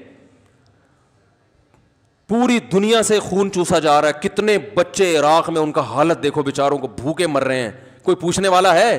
شام میں دیکھو کیا ہو رہا ہے, اور افغانستان میں دیکھو کب سے جنگ چھڑی ہوئی ہے. 2001 سے 2020 سال ایک ایسے ملک میں جن کے پاس کھانے کو روٹی نہیں ہے, ڈیزی کٹر بموں کے ذریعے وہاں بمباری ہو رہی ہے. تو مینرز ہیں یہ. تھینک یو کرنے سے کیا ہوتا ہے بھائی؟ ہر بات کے شروع میں تھینک یو, ہر بات کے آخر میں تھینک یو, کیونکہ یہ کیا ہیں؟ مینرز ہیں. یہ کیسے مینرز ہیں یار کہ میں جب آپ سے بات کرتا ہوں تو اتنا اچھا اتنا میٹھا تھینک یو اور پلیز پلیز, کوئی بھی آرڈر دینے سے پہلے 3 دفعہ پلیز کا لفظ لگاؤں گا تاکہ آپ مجھے جلاد نہ سمجھیں. اور جب موقع ملتا ہے مجھے پیسوں کی ضرورت ہے تو بندوق رکھ کے آپ کا بٹوا نکالا میں نے, اور بٹوے سے پیسے نکال کے جیب میں رکھے اور تھینک یو کہہ کے آپ کو بٹوا واپس کر دیا. تو یہ کون سے مینرز ہے بھائی؟ تو جب مذہب نہیں ہوتا تو مینرز کا لیبل ہوتا ہے, حقیقت نہیں ہوتی. اب آپ دیکھو اٹلی پہ جب حالات آئے نا ابھی کورونا کی وجہ سے, بھائی ریکارڈ ہو رہا ہے, اٹلی پہ جب حالات آئے ہیں نا کورونا کی وجہ سے, تو اس طرح کی خبریں بھی آ رہی ہیں کہ اٹلی یہ کہہ رہا ہے کہ جیسے ہی ہمارے حالات ٹھیک ہوئے ہم یورپ سے الحاق ختم کر دیں گے. اس طرح کی خبریں آ رہی ہیں. کیوں؟ کہ اس موقع پہ یورپ, باقی یورپ کو جتنا ہمارا ساتھ دینا چاہیے تھا, جو مینرز پہ ورک شاپس کرا کے آدھے ہو گئے ہیں, تو انہوں نے ان مینرز کا خیال بولو نا بھائی نہیں کیا, افراتفری میں. تو مینرز میں آپ کو بتا رہا ہوں, فیکٹریوں کے مالکان کے, کمپنیوں کے مالکان کے کیا ہوتے ہیں. مزدور ہلاک ہو جائے نا, مزدور جیسے کسی ایسے کام پہ لگایا کہ وہ کرنٹ لگ کے مر گیا, تو کیس ہی جھوٹا بنتا ہے. ٹھیک ہے نا, بجائے اس کے کہ یہ کہیں کہ 10 سال اس نے ہمارے ساتھ کام کیا, ہم اب اس کے کچھ لواحقین کی مدد کریں, کچھ اس کے ساتھ مدد کریں. وہ ہوتا کیا ہے عام طور پہ کہ ہماری فیکٹری میں ہلاک نہیں ہوا ہے. یہ تو وقت پورا ہو گیا تو اس کی بہت ساری مثالیں, میں جلدی سے بات سمیٹوں بس آدھا منٹ کے اندر. تو میں یہ عرض کر رہا تھا کہ اللہ تعالیٰ کے جو احکامات ہیں نا, اللہ نے جو ہمیں آرڈرز دیے ہیں, اللہ نے جو ہمیں احکامات دیے ہیں, وہ جلاد بن کے نہیں دیے. ہر حکم میں اللہ بسا اوقات حکمتیں بیان کرتے ہیں. جو میں نے آیت پڑھی, فرمایا کہ اللہ پہ اعتماد کرو, توکل کرو, اس کا فائدہ یہ ہوگا اللہ تمہیں کافی ہو جائے گا. وَيَرْزُقْهُ مِنْ حَيْثُ لَا يَحْتَسِبُ, تمہیں ایسی جگہ سے روزی دے گا جہاں سے تمہارا گمان نہیں ہوگا. تو یہ اللہ آرڈر بھی دیتا ہے, ساتھ ساتھ اس کے فائدے اور حکمتیں بھی بیان کر رہا ہے. تو انشاءاللہ پھر میں جمعے کی نماز کے بعد اس بات میں کچھ بتاؤں گا, کیونکہ وقت ابھی پورا ہو گیا ہے. تو جمعے کی نماز کے بعد ہوگا یہ کہ جو چندہ مندہ ہو رہا ہوتا ہے نا, وہ تھوڑی دیر صبر کر لیا کریں. اس کے بعد 4 سنتیں پڑھیں. اس کے بعد جن لوگوں نے بیٹھنا ہے بیٹھیں, جنہوں نے جانا ہے جائیں. تو 10-15 منٹ جو سوال جواب کا سیشن بھی ہوتا ہے اس میں جو بیٹھنا چاہیں بیٹھ سکتے ہیں, اور تھوڑا سوشل ڈسٹینس کے ساتھ ہی بیٹھیں, ٹھیک ہے نا. مل کے فی الحال احتیاط یہی ہے کہ نہ بیٹھیں مل کے, تو ذرا فاصلے سے بیٹھیں. میں تو کہہ رہا ہوں نمبر وہ پیچھے لکھوا لیں, فاصلہ رکھیں. بسوں پہ پیچھے لکھا ہوتا ہے نا فاصلہ رکھیں, تو آپ بھی لکھوا لیں. ہر وقت بار بار لوگوں سے یہ کہنا کہ بھائی فاصلہ رکھو, مانتے کہاں ہیں لوگ, تو ایک دفعہ لکھوا لیں. کمر پہ, ادھر کمر پہ جو ہے نا لکھوا لیں کہ کیا لکھنا ہے, فاصلہ رکھیں. تو اللہ تعالیٰ سمجھنے کی عمل کی توفیق عطا فرمائے. وما علینا الا البلاغ. اس کو بند کرو نا, جنریٹر کی آواز بہت آ رہی ہے, یہ کھڑکی بند کر دیں تاکہ آواز نہ. تو میں یہ عرض کر رہا تھا کہ یہ جو آپ کو لوڈ شیڈنگ کی وجہ سے پسینہ نکلتا ہے, اس سے ہمارا فیٹ بولو بھائی کم ہوتا ہے. قدرت کی طرف سے بڑا اچھا انتظام آپ کے لیے ہو گیا ہے. تو اتنا زیادہ موسمی تغیرات سے بچنے کی کوشش کریں گے نا, تو نقصان کس کو ہوگا, آپ کی باڈی کو ہی ہوگا. تھوڑا سا انسان کو محنت کا, مشقت کا عادی ہونا چاہیے. یار یہ کھڑکیاں بند کرو, جنریٹر کی آواز تو کم ہونا یار. دیکھیں ایک اصولی بات میں آپ کو بتاتا ہوں کہ نیچر کبھی چینج ہوتی ہے, بولو نا, فطرت کبھی چینج ہوتی ہے. مثلاً اکثر میں ایک مثال دیتا ہوں کہ انسان نے اتنی ترقی کر لی, لیکن کیا گلوکوز کی بوتل پہ چلتا ہے اب وہ؟ بھائی اتنی ترقی کر لی, ڈاکٹروں نے ریسرچ کی کہ ہم جب روٹی کھاتے ہیں, چاول کھاتے ہیں, تو اس سے نشاستہ بنتا ہے, گلوکوز بنتا ہے, پھر یہ ہوتا ہے, باڈی رن ہوتی ہے. تو اب روٹی کھانے کی ضرورت نہیں ہے, اب سائنسی ترقی سے فائدہ اٹھانا چاہیے. اس کو کنٹرول کریں بھائی, مائک کو, ہیلو شور ہو رہا ہے. سائنسی ترقی سے فائدہ اٹھانا چاہیے. اب ڈائریکٹ گلوکوز پینا چاہیے. چند دن تو چل جائے گا, لیکن اس کے بعد چلنے کے قابل نہیں رہے گا. 4000 سال پہلے بھی ہمیں روٹی کی ضرورت تھی, آج بھی ہمیں روٹی کی ضرورت ہے. جاپان کا سائنسدان بھی کیا کھائے گا, روٹی کھائے گا تو ریسرچ کر سکے گا, روٹی نہیں کھائے گا تو ریسرچ نہیں کر سکتا. ایسا نہیں کہ ٹیکے لگا کے چلے, وہ 2-4 دن چلے گا, 1 ہفتہ چل جائے گا, اس کے بعد اس کا بھی انا للہ ہو جائے گا, کیونکہ یہ نیچرل نہیں ہے. اسے بھی انڈے کھانے ہیں, اسے بھی دودھ پینا ہے, اسے بھی مکھن کھانا ہے, یہی ہے نا. ارے جو ڈاکٹروں کی تحقیق ہے وہ یہی ہے جو پہلے تھی. پہلے حکیم تھے, اب ڈاکٹر ہیں. تو پہلے حکیم کہتے تھے بھائی دودھ بھی پیا کرو, انڈے بھی کھایا کرو, یہ بڑا طاقتور ہوتا ہے انڈا. اب ڈاکٹر کہتے ہیں انڈے میں پروٹین. نام چینج ہو گئے ہیں, پروٹین, طاقت کا لفظ کو انہوں نے پروٹین بنا دیا, ٹھیک ہے نا. جو نشاستہ تھا اس کو کاربوہائیڈریٹ کہنا شروع کر دیا, لیکن سب کچھ ہے وہی. نہار منہ ایک سیب پہلے بھی تھا آئرن کی کمی پوری کرنے کے لیے, آج بھی کیا ہے بھائی سیب کھاؤ. اب ہم یہ نہیں کہہ سکتے کہ آئرن کی کمی پوری کرنے کے لیے پرانے زمانے میں ہم سیب کھاتے تھے, اب ڈائریکٹ آئرن کھانا, کیل کھانا شروع کر دیں گے ہم. آپ کہہ سکتے ہیں کہ آئرن کے کیپسول کھا رہے ہیں نا, تو وہ بھی تو اسی سے نکالے ہیں, وہ کوئی کیل سے تھوڑی نکالے ہیں انہوں نے, وہ بھی تو یہی ہے. اور وہ بھی اوریجنل کا آلٹرنیٹ, جو اوریجنل ہے نا اس کا آلٹرنیٹ نہیں ہے. یعنی آپ سیب کھا کے جو آئرن کی کمی پوری ہوتی ہے, جو فائدے ہوتے ہیں, وہ آئرن کے کیپسول میں کچھ فائدے ہوں گے تو کچھ نقصان بھی ہو سکتے ہیں. تو اب اچھی طرح سمجھیں کہ جو فطرت کے اصول ہیں, جو نیچر کے اصول ہیں, وہ کبھی چینج, بولو بھائی, نہیں ہوتے. تو یاد رکھو اللہ نے دانت دیے چبانے کے لیے, اگر یہ دانتوں سے چبانا چھوڑ دیں گے تو دانتوں کا بیڑا غرق ہوگا کہ نہیں ہوگا, اور میدے کا بھی بیڑا غرق ہو جائے گا. آپ نے کہا کہ میں روٹی گرائنڈ کر کے جوس بنا کے پیوں گا تاکہ دانتوں سے چبانے کی ٹینشن سے میری جان چھوٹ جائے. کتنے دن پیو گے بھائی؟ روٹی لیکوڈ فارم میں نہیں ہے, وہ سخت ہے. تو ٹھوس غذائیں کھانا بھی کیا ہے, ضروری ہے. تبھی بچہ جب 6 مہینے کا ہوتا ہے تو ڈاکٹر کہتے ہیں 6 مہینے کے بچے کو ٹھوس غذائیں کھلانا شروع کر دیں, کہتے ہیں نا. اب بھائی سوال بھائی ٹھوس غذائیں کیوں کھلائیں؟ وہ جتنی انرجی روٹی میں وہی کیپسول بنا کے ڈائریکٹ کیپسول کھلا دو بچے کو. نہ بھائی, جو پروسیس قدرتی ہے وہ چینج نہیں ہوگا. تو یاد رکھو بالکل اسی طریقے سے اللہ نے ہاتھ دیے وزن اٹھانے کے لیے, ٹانگیں دی چلنے اور دوڑنے کے لیے. اب سائنس نے اتنی ترقی کر لی کہ ٹرینوں کا زمانہ آ گیا, جہاز کا زمانہ آ گیا, گھوڑوں کا زمانہ کہاں چلا گیا؟ بولو نا. ابھی تو وہ تیل لینے گیا ہوا تھا نا, وہ جو مینرز گئے ہوئے تھے تیل لینے, اب گھوڑے کہاں چلے گئے؟ سوائے ارتغل میں رہ گئے گھوڑے. ٹھیک ہے نا. لیکن اب آپ یہ کہیں کہ میں یہاں سے وہاں جہاز میں, ڈاکٹر نے آپ کو کہا کہ 5 کلومیٹر کا سفر فار ایگزامپل آپ سے کہا کہ آپ طے کیا کریں تو آپ کی صحت اچھی رہے گی. آپ نے بائک نکالی, 10 کلومیٹر چلے گئے آپ, تو کام جس کام کے لیے نکلے تھے وہ کام تو ہو جائے گا, مگر صحت کہاں چلی جائے گی؟ ہے بھائی, وہ وہیں چلی جائے گی. کیونکہ اللہ نے جو ٹانگیں دی ہیں نا وہ چلنے کے لیے دی ہیں, ان سے اگر نہیں چلو گے تو ٹانگیں سائنسی ترقی سے متاثر نہیں ہیں. ٹانگ یہ نہیں کہے گی کہ چونکہ اب تیرا کام بائک پہ ہو جاتا ہے, جہاز پہ ہو جاتا ہے, ٹرین میں ہو جاتا ہے, لہذا اب مجھے اپنے آپ کو مینٹین رکھنے کے لیے جتنا چلنا ضروری تھا اب اتنا چلنا ضروری نہیں ہے, لہذا مجھے نہیں چلاؤ. بھائی یہ برباد ہو جائیں گی ٹانگیں. اور ٹانگیں صرف برباد نہیں ہوں گی, ٹانگیں جب چلتی ہیں نا, ورک کرتی ہیں, تو فیٹ بھی کم ہوتا ہے نا, تو وہ فیٹ بھی بڑھنا شروع, ٹانگیں بھی خراب, گھٹنے بھی خراب, کولیسٹرول لیول بھی اوپر, دل بھی خراب, پھر کھوپڑی بھی خراب. تو باڈی کا ایک پارٹ نہیں خراب ہوتا, ہر چیز اللہ نے دوسرے سے جوڑی ہوئی ہے. ہاتھوں سے وزن اٹھانے کا کام اگر ختم کر دیں گے, آج ہاتھوں کی ایکسرسائز کیا ہو رہی ہے, کمپیوٹر پہ بیٹھے ہیں بس انگلیوں سے جو ٹھش پش ہو رہا ہے نا تھوڑا سا, یہ مسلس کی ایکسرسائز ہو رہی ہے. ہمارا ینگ جنریشن, ہماری جو ہے نا ینگ جنریشن بہت اس سے خوش ہے کہ میرے مسلس کیا ہو رہے ہیں, مضبوط. یہ کیا ہو رہا ہے؟ کمپیوٹر پہ انگوٹھے کی ورزش ہو رہی ہے, وہ سوری موبائل پہ. یہ ورزش نہیں ہے بھائی, یہ ورزش کے نام پہ کیا ہے, اس کو مذاق کہہ سکتے ہیں آپ.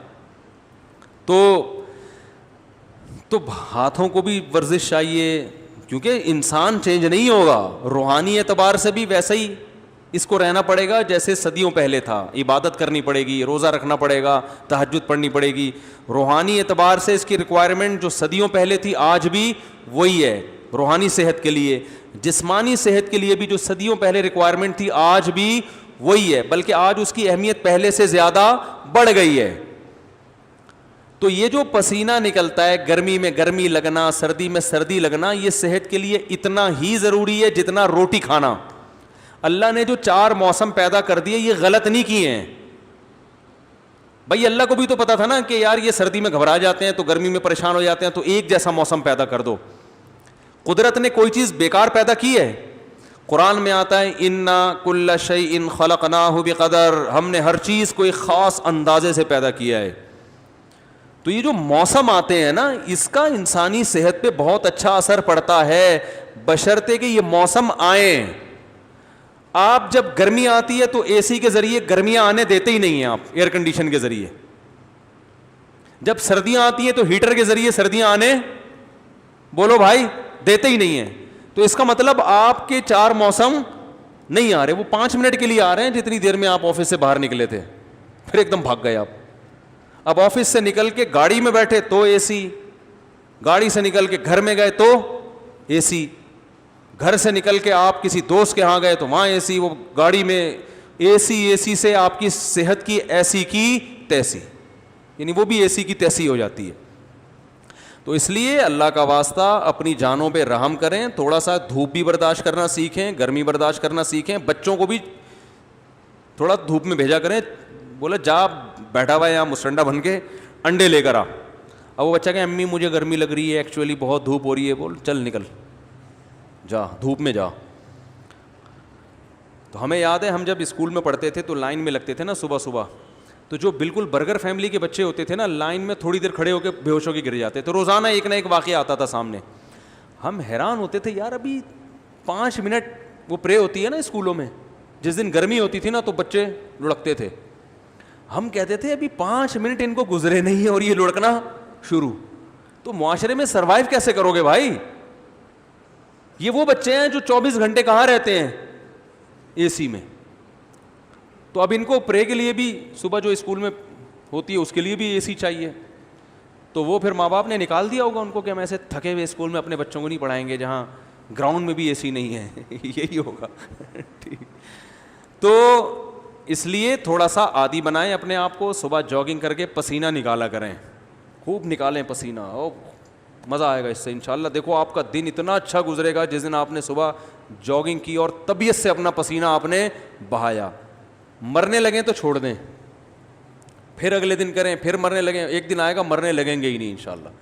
تو ابھی دیکھو کراچی میں ہی اسٹروک ہوا تھا نا, ایک دم جنازے اٹھنا شروع ہو گئے. میں حیران یار, یہ گرمی تو ہمیشہ سے آتی رہی ہے, پہلی دفعہ تھوڑی آئی ہے, لیکن جنازے اتنے پہلے نہیں دیکھے. وجہ کیا ہے؟ ایئر کنڈیشن, ہر وقت اے سی, ہر وقت اے سی.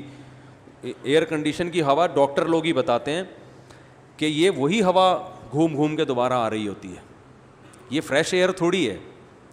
تو اے سی لگائیں گھر میں منع نہیں کر رہا, لیکن تھوڑا سا گرمی کا بھی اپنے آپ کو عادی بنائیں. یہ اللہ کا بہت بڑا فضل ہو گیا لوڈ شیڈنگ.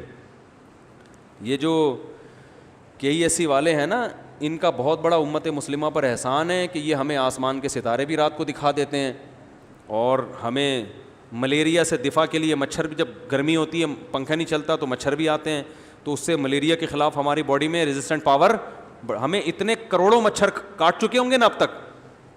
اس کسی انگریز کو یہ ایک مچھر جو ہمیں کاٹتا ہے نا, انگریز کو کاٹے اور آپ دیکھو وہ زندہ رہتا ہے کہ نہیں رہتا. ہمیں اربوں خربوں مچھر اب تک کاٹ چکے ہیں. اب ہم مچھر لیس ہو گئے ہیں الحمدللہ, مچھر سے نہیں مرتے اب ہم اتنے.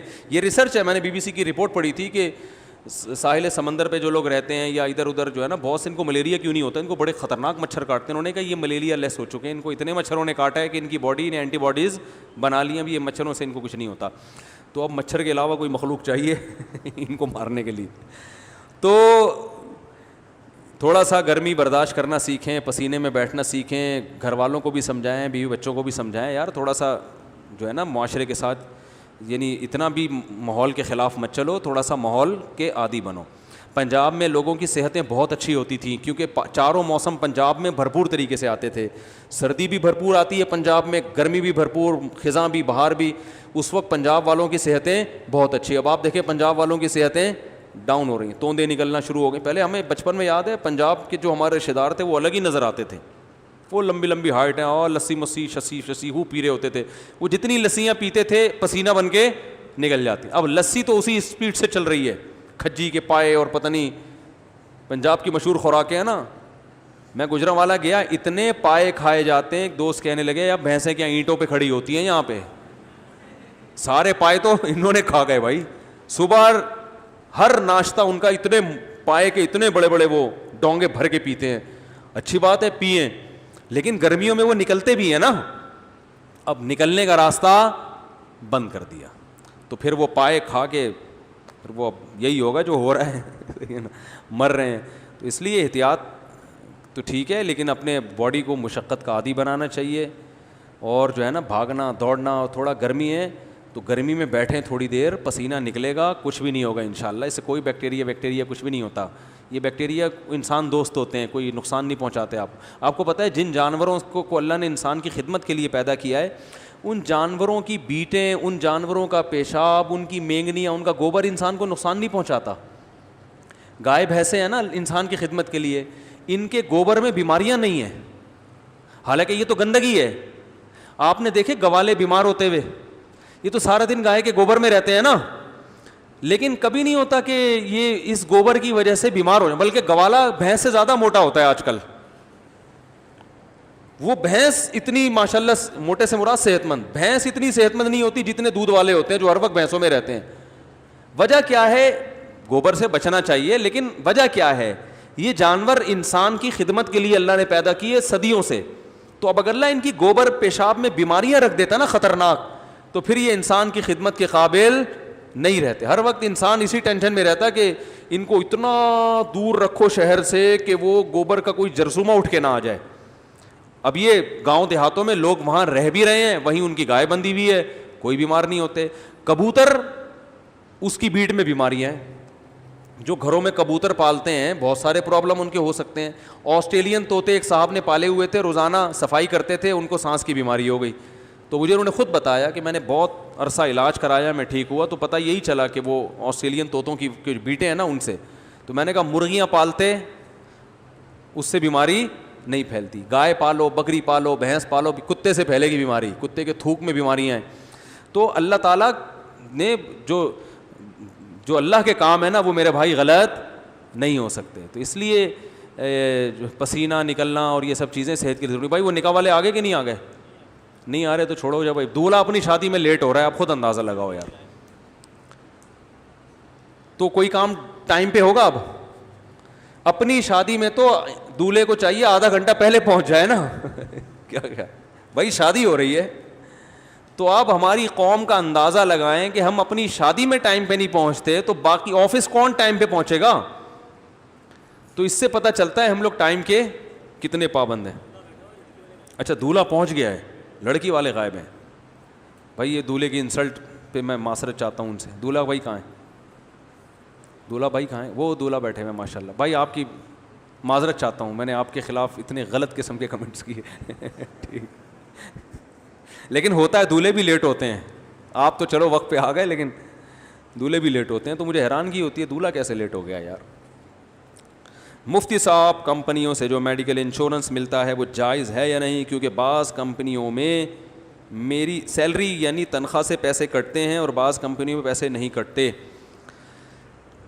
ایک تو ہوتا ہے جبری انشورنس, گورنمنٹ کا لا ہے, یا آپ کوئی قسطوں پہ گاڑی خریدتے ہو, کچھ خریدتے ہو, تو کمپنی کہتی ہے انشورنس آپ کو کروانی پڑے گی. وہ تو مجبوری ہے, اس کے بغیر آپ چیز خرید ہی نہیں سکتے. اس کا گناہ کمپنی پر ہوگا, گورنمنٹ کو ہوگا, آپ انشاءاللہ بری ذمہ ہوگے. وہ انشورنس جائز ہے. آپ کو نیشنلٹی نہیں ملتی, کسی ملک کا ویزا نہیں ملتا بعض دفعہ جب تک آپ انشورنس نہیں کرواتے, تو یہ مجبوری ہے. اس کے جائز ہونے میں دو رائے نہیں ہو سکتی. لیکن جائز ہونے کے باوجود جب آپ کو کوئی حادثہ ہوتا ہے تو آپ کلیم کر کے پیسے کتنے لے سکتے ہیں؟ اتنے جتنی قسطیں آپ نے جمع کرا دی ہیں یا فیوچر میں کرائیں گے, اتنے پیسے حلال ہیں. پروفٹ حلال نہیں ہے. سمجھ رہے ہو؟ اضافی پروفٹ وہ آپ لیں ضرور کمپنی سے, کیونکہ نہیں لیں گے تو وہ اور سود میں استعمال کریں گے. وہ لے کے ثواب کی نیت کے بغیر کسی خیر کے کام میں لگا دیں اس کو. یعنی آپ کی انشورنس کروائی تھی مجبوری میں, گاڑی کا ایکسیڈنٹ ہوا, کلیم کر کے آپ پیسے نکلوائیں پورے, کیونکہ آپ کی قسطیں تو جا رہی ہیں نا, اور آئندہ بھی جائیں گی, کیونکہ وہ ایگریمنٹ ختم آپ کر نہیں سکتے. تو جتنی قسطیں جا رہی ہیں یا جتنی جائیں گی ایک لم سم اندازہ لگا لیں, اتنے پیسے رکھیں, اور اضافی کیا ہے بولو بھائی, صدقہ کر دیں آپ. پروفٹ حلال نہیں ہے, کیونکہ یہ پروفٹ کمانے کا شریعت میں جائز طریقہ نہیں ہے. دوسرا مسئلہ یہ ہے کہ انشورنس آپ نے نہیں کرائی, آپ کی کمپنی نے کرا کے دے دی آپ کی انشورنس, آپ سے پوچھے بغیر. وہ بس سیلری سے کہتے ہیں آپ کے پیسے کٹیں گے اور ہم انشورنس کرا دیں گے. اس میں بھی گناہ تو آپ کو نہیں ہوگا, کیونکہ یہ کام کون کر رہی ہے؟ کمپنی, اور آپ قانون کے کیا ہیں؟ پابند ہیں. تو جب کمپنی یہ سیلری سے کاٹے گی اور انشورنس کروائے گی تو کمپنی نے کیا ہے, لہذا آپ. اور پھر اس کی دو صورتیں ہیں کہ کلیم کمپنی خود کرتی ہے یا آپ کو رائٹ دیتی ہے کلیم کرنے کا. اگر آپ کو رائٹ دیا ہے تو آپ کلیم کر کے اتنے ہی پیسے لے سکتے ہیں جس کی تفصیل میں نے ابھی بولو بھائی بیان کی ہے, کہ جتنی قسطیں کٹ رہی ہیں یا جتنی آئندہ کٹیں گی اتنے رکھ سکتے ہیں. اضافی کیا ہے؟ صدقہ. وہ ایک حساب لکھ کے رکھ لیے گا. اور اگر کمپنی ہی کلیم کر کے آپ کو پیسے دیتی ہے تو پھر یہ کمپنی کا ہیڈ ایک ہے, آپ کے لیے وہ پیسے حلال ہے. بات آ رہی ہے سمجھ میں؟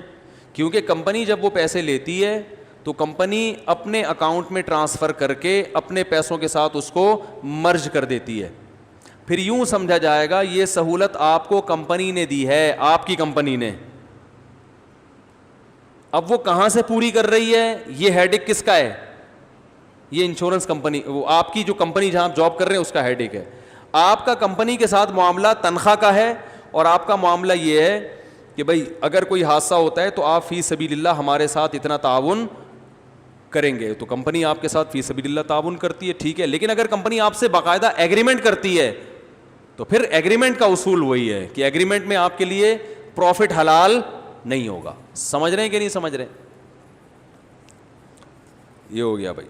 زکوٰۃ پر تفصیلی بیان کریں. میں نے ایک بیان, میرا آڈیو بیان ہے زکوٰۃ پر تفصیلی, زکوٰۃ کے مسائل, یوٹیوب پہ آپ لکھیں تو وہ انشاءاللہ. اب چونکہ زکوٰۃ کا ٹائم گزر گیا ہے تو اگلے سال رمضان آنے سے پہلے ایک ویڈیو بیان بھی انشاءاللہ تفصیل سے ریکارڈ کروا دوں گا. مفتی صاحب اگر بیوی نماز نہ پڑھتی ہو تو کیا کریں؟ فوراً پولیس کو بتائیں, ٹھیک ہے نا. بیوی نماز نہیں پڑھتی ہے, اس کی دو صورتیں, پہلے سے ہی نہیں پڑھتی تھی اور آپ کو پتا تھا کہ نہیں پڑھتی, تو سوال پیدا ہوتا ہے آپ نے بے نمازی سے شادی کی کیوں؟ دیکھو دیندار لڑکی سے نکاح کرو, اس وقت تو دماغ میں نا عشق کا بھوت سوار ہوتا ہے. لوگ دین نہیں دیکھتے, نہ یہ دیکھتے ہیں کہ پردہ کرتی ہے کہ نہیں کرتی, نہ یہ دیکھتے ہیں کہ نماز پڑھتی ہے کہ نہیں پڑھتی. لیکن یہ بھوت جب اترتا ہے جب آپ کے بچے جوان ہونا شروع ہوتے ہیں اور وہ نماز نہیں پڑھتے, بیٹیاں پردہ نہیں کرتی. اور وہ کیوں کریں گی پردہ جب ان کی امی پردہ نہیں کر رہی ہیں, تو وہ کیوں کریں گی؟ پھر آپ پریشان ہوتے ہو, یار میری تو کوئی اولاد بھی میرے ٹریک پر نہیں چل رہی. آپ کہہ سکتے ہو میں اپنی بچوں کی اتنی اچھی تربیت کروں گا کہ وہ ماما کی بات ماننے کے بجائے پاپا کی بات مانیں گے. تو یاد رکھو جب انسان کے پاس برائی کا راستہ بھی ہوتا ہے جس میں آزادی ہے, اور اچھائی کا راستہ بھی ہوتا ہے جس میں ٹینشن ہے, تو زیادہ تر لوگ کس راستے کو فالو کرتے ہیں؟ برائی کے. آپ کہیں گے بیٹا ڈرامہ مت دیکھو, مما خود فلم دیکھ رہی ہوں گی, انڈیا مووی دیکھ رہی ہوں گی, اور بچوں کو مووی میں ڈانس کرتے ہوئے وہ گلوکار اور اداکار بہت اچھے لگ رہے ہوں گے, تو بچوں کو آپ کی بات زیادہ سمجھ میں نہیں آئے گی. کس کی بات سمجھ میں آئے گی؟ مما کی بات بہت اچھی لگی. اور بلکہ نہ صرف یہ کہ مما کی بات اچھی لگے گی, آپ کی صرف بات نہیں اچھی لگے گی بلکہ آپ بھی اچھے نہیں لگیں گے. یا تو اتنا ہوتا نا آپ اچھے لگ رہے ہیں, باتیں اچھی نہیں لگ رہی, 2-4 دفعہ آپ نے وہ باتوں کو ریپیٹ کیا نا, بیٹا یہ کیا ہے ہاف سلیو لیس کپڑے پہنے ہوئے پرس لٹکا کے گھوم رہی ہو, یہ کیا ہے, یہ کیوں 6 گھنٹے ہو گئے ڈرامہ تمہارے ختم نہیں ہو رہا, فلم ختم نہیں ہو رہی, ایک مووی دوسری مووی اور یہ سب جو ڈرامے بازی ہو رہی ہے. تو 2-4 دفعہ آپ نے نصیحت کی تو بچی کو آپ کی باتیں اچھی نہ لگنے کے ساتھ ساتھ آپ بھی اچھے نہیں لگیں. بولیں گے پتہ نہیں کس قسم کے ابا ملے ہمیں, ان کے اب ڈیڈی دیکھو کتنے اچھے ڈیڈی ہیں, ان کو خود سینما گھر لے کے جاتے ہیں. پاپا تو ایسے ہوتے ہیں جو مجھے بھی میری مما کو بھی خود بٹھا کے نئی فلم آئی ہے دکھانے لے کے جائیں, اس طرح کے ہوتے ہیں. یہ کس قسم کے پاپا اللہ نے ہمیں عطا فرمائے. بغاوت ہوگی. میں جانتا ہوں گھروں کے حالات, میں باتیں جو کر رہا ہوں نا وہ زمینی حقیقت پر مبنی باتیں کر رہا ہوں جو رپورٹس آ رہی ہیں, ایسے نہیں کہ فرضی قصے سنا رہا ہوں آپ کے سامنے. تو اس لیے میرے بھائی عورت کو بھی چاہیے کہ خود دیندار ہے تو شادی کہاں کرے؟ دیندار آدمی کے ساتھ. اور مرد ہے تو کس سے کرے شادی؟ دیندار لڑکی کے ساتھ. بلکہ خود دیندار نہیں بھی ہو تو ہر آدمی چاہتے میری اولاد تو نیک ہو نا. تو اولاد آج کل ماں کو فالو کرتی ہے, ابا کو. بیوی لفٹ نہیں کراتی, اولاد کہاں سے لفٹ کرائے گی بھائی؟ ابا کی حیثیت ہمارے معاشرے میں آج کل خانسامہ کی ہے, جس کا کام ہے گھر کے کام کرنا. ٹیوب لائٹ خراب ہو گئی تو الیکٹریشین کو لا کے ٹھیک کروانا, واپسی پہ انڈے لیتے ہوئے آنا, صحیح ہے نا, واپسی پہ آلو پیاز لیتے ہوئے آنا, گوشت لیتے ہوئے آنا, بچوں کی فیسیں پے کرنا, گھر کا رینٹ اگر ہے تو کرائے پر کرایہ دینا اس کا. یہ ساری چیزیں چلتی کس کی ہے بھائی؟ وہ خواتین جو میرا بیان نہیں سن رہی ان کی بات کر رہا ہوں, جو بیان سن رہی ہیں ان کے علاوہ کی. چلتی کس کی ہے؟ عورت کی چلتی ہے. سب کی چلتی ہے. اس میں ایک صاحب بڑے فنٹر بننے ہوئے کہہ رہے تھے میں تو گھر میں میری بیوی کی نہیں چلتی, میری چلتی ہے. میں نے کہا یہاں یہ باتیں بہت اچھی ہیں. آپ چونکہ ابھی گھر میں نہیں ہیں تو یہ جو باتیں آپ کر رہے ہیں نا میرے گھر میں میری چلتی ہے بیوی کی نہیں چلتی, یہ چونکہ ابھی آپ یہاں ہیں نا تو یہ بہت زبردست بات کی آپ نے, بڑا مزہ آیا. یہ گھر میں کہہ کے دکھاؤ. ٹھیک ہے نا, صحیح ہے نا. تو نبی صلی اللہ علیہ وسلم نے ارشاد فرمایا ان تلد الامۃ ربتہا, قرب قیامت میں باندی اپنے آقا کو جنے گی. کیا مطلب؟ ہر کام الٹا شروع ہو جائے گا. جس کی چلنی چاہیے تھی اس کی نہیں چلے گی, جس کی نہیں چلنی چاہیے تھی اس کی چلے گی. تو بہت سی چیزوں میں عورت ہی کی چلنی چاہیے لیکن ہر چیز میں تھوڑی چلنی چاہیے. تو بہت سے گھروں میں اب سیٹ اپ کیا ہو گیا ہے؟ الٹا ہو گیا ہے. تو ایسی صورت میں تو دیندار عورت کی اہمیت پہلے سے زیادہ بڑھ جاتی ہے, کیونکہ آپ کے بچے نے اماں کو فالو کرنا ہے, ابا کو فالو نہیں کرنا. تو اس لیے بہت اہمیت ہے بھائی, با پردہ لڑکیاں لے کر آیا کرو, شادی کرو ان سے, دیندار, پہلے سے نمازی ہوں, وہ دیندار ہوں, مدرسے کی عالمہ ہو تو بہت اچھی بات ہے, ان کو دین کا علم بھی ہوتا ہے. تو اس جگہ ایسے جگہوں پہ پھر وہ 100% درست دنیا میں کوئی بھی نہیں ہوتا. مصیبت یہ ہے کہ لوگ کسی عالمہ سے شادی کر لیتے ہیں اور پھر ایک اس کو رابعہ بصریہ فرض کر لیتے ہیں. کہ چونکہ یہ عالمہ ہے تو یہ تو امی عائشہ رضی اللہ تعالیٰ عنہ جیسی ہوگی, ٹھیک ہے نا, لہذا اس کو میں پاپے بھی کھلاؤں گا تو کھا لے گی, کیونکہ نبی کے گھر میں تو 40 دن کھانا نہیں پکتا تھا, امی عائشہ نے برداشت کیا, میرے ہاں تو ماشاء اللہ اللہ کا دیا سب کچھ ہے. تو وہ کمپیئر کرتے ہیں اس زمانے کی عورتوں سے, تو یہ بھی غلط ہے بھائی. وہ ہے تو اسی دور کی نا, اگر عالمہ ہے تو بس ٹھیک ہے, اس میں کچھ خوبیاں ہوں گی کچھ خامیاں ہوں گی, لیکن اتنی خامیاں نہیں ہوں گی جو بالکل ایک آزاد عورت میں ہوتی ہیں, جو بالکل ہی کنٹرول سے باہر ہو. اتنا کم از کم اطاعت کر لے گی کہ آپ کی مرضی کے بغیر گھر سے باہر نکلے گی نہیں, آپ کی مرضی کے بغیر گھر میں کسی کو آنے نہیں دے گی, آپ کے بٹوے سے پیسے چرائے گی نہیں.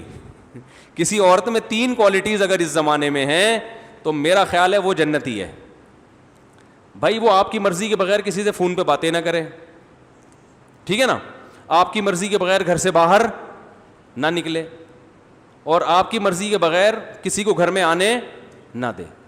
اور کیا چاہیے بھائی, باقی تو روٹی ووٹی انڈے پراٹھے اس میں کمی کوتاہی ہے تو سب جگہوں پہ ہوتی ہے, نمک زیادہ ڈال دیا کم ڈال دیا, کھانا نہیں پکایا ہوٹل سے لے آؤ جا کے, وہی ریٹ ہیں بھائی گھر کے بھی آج کل.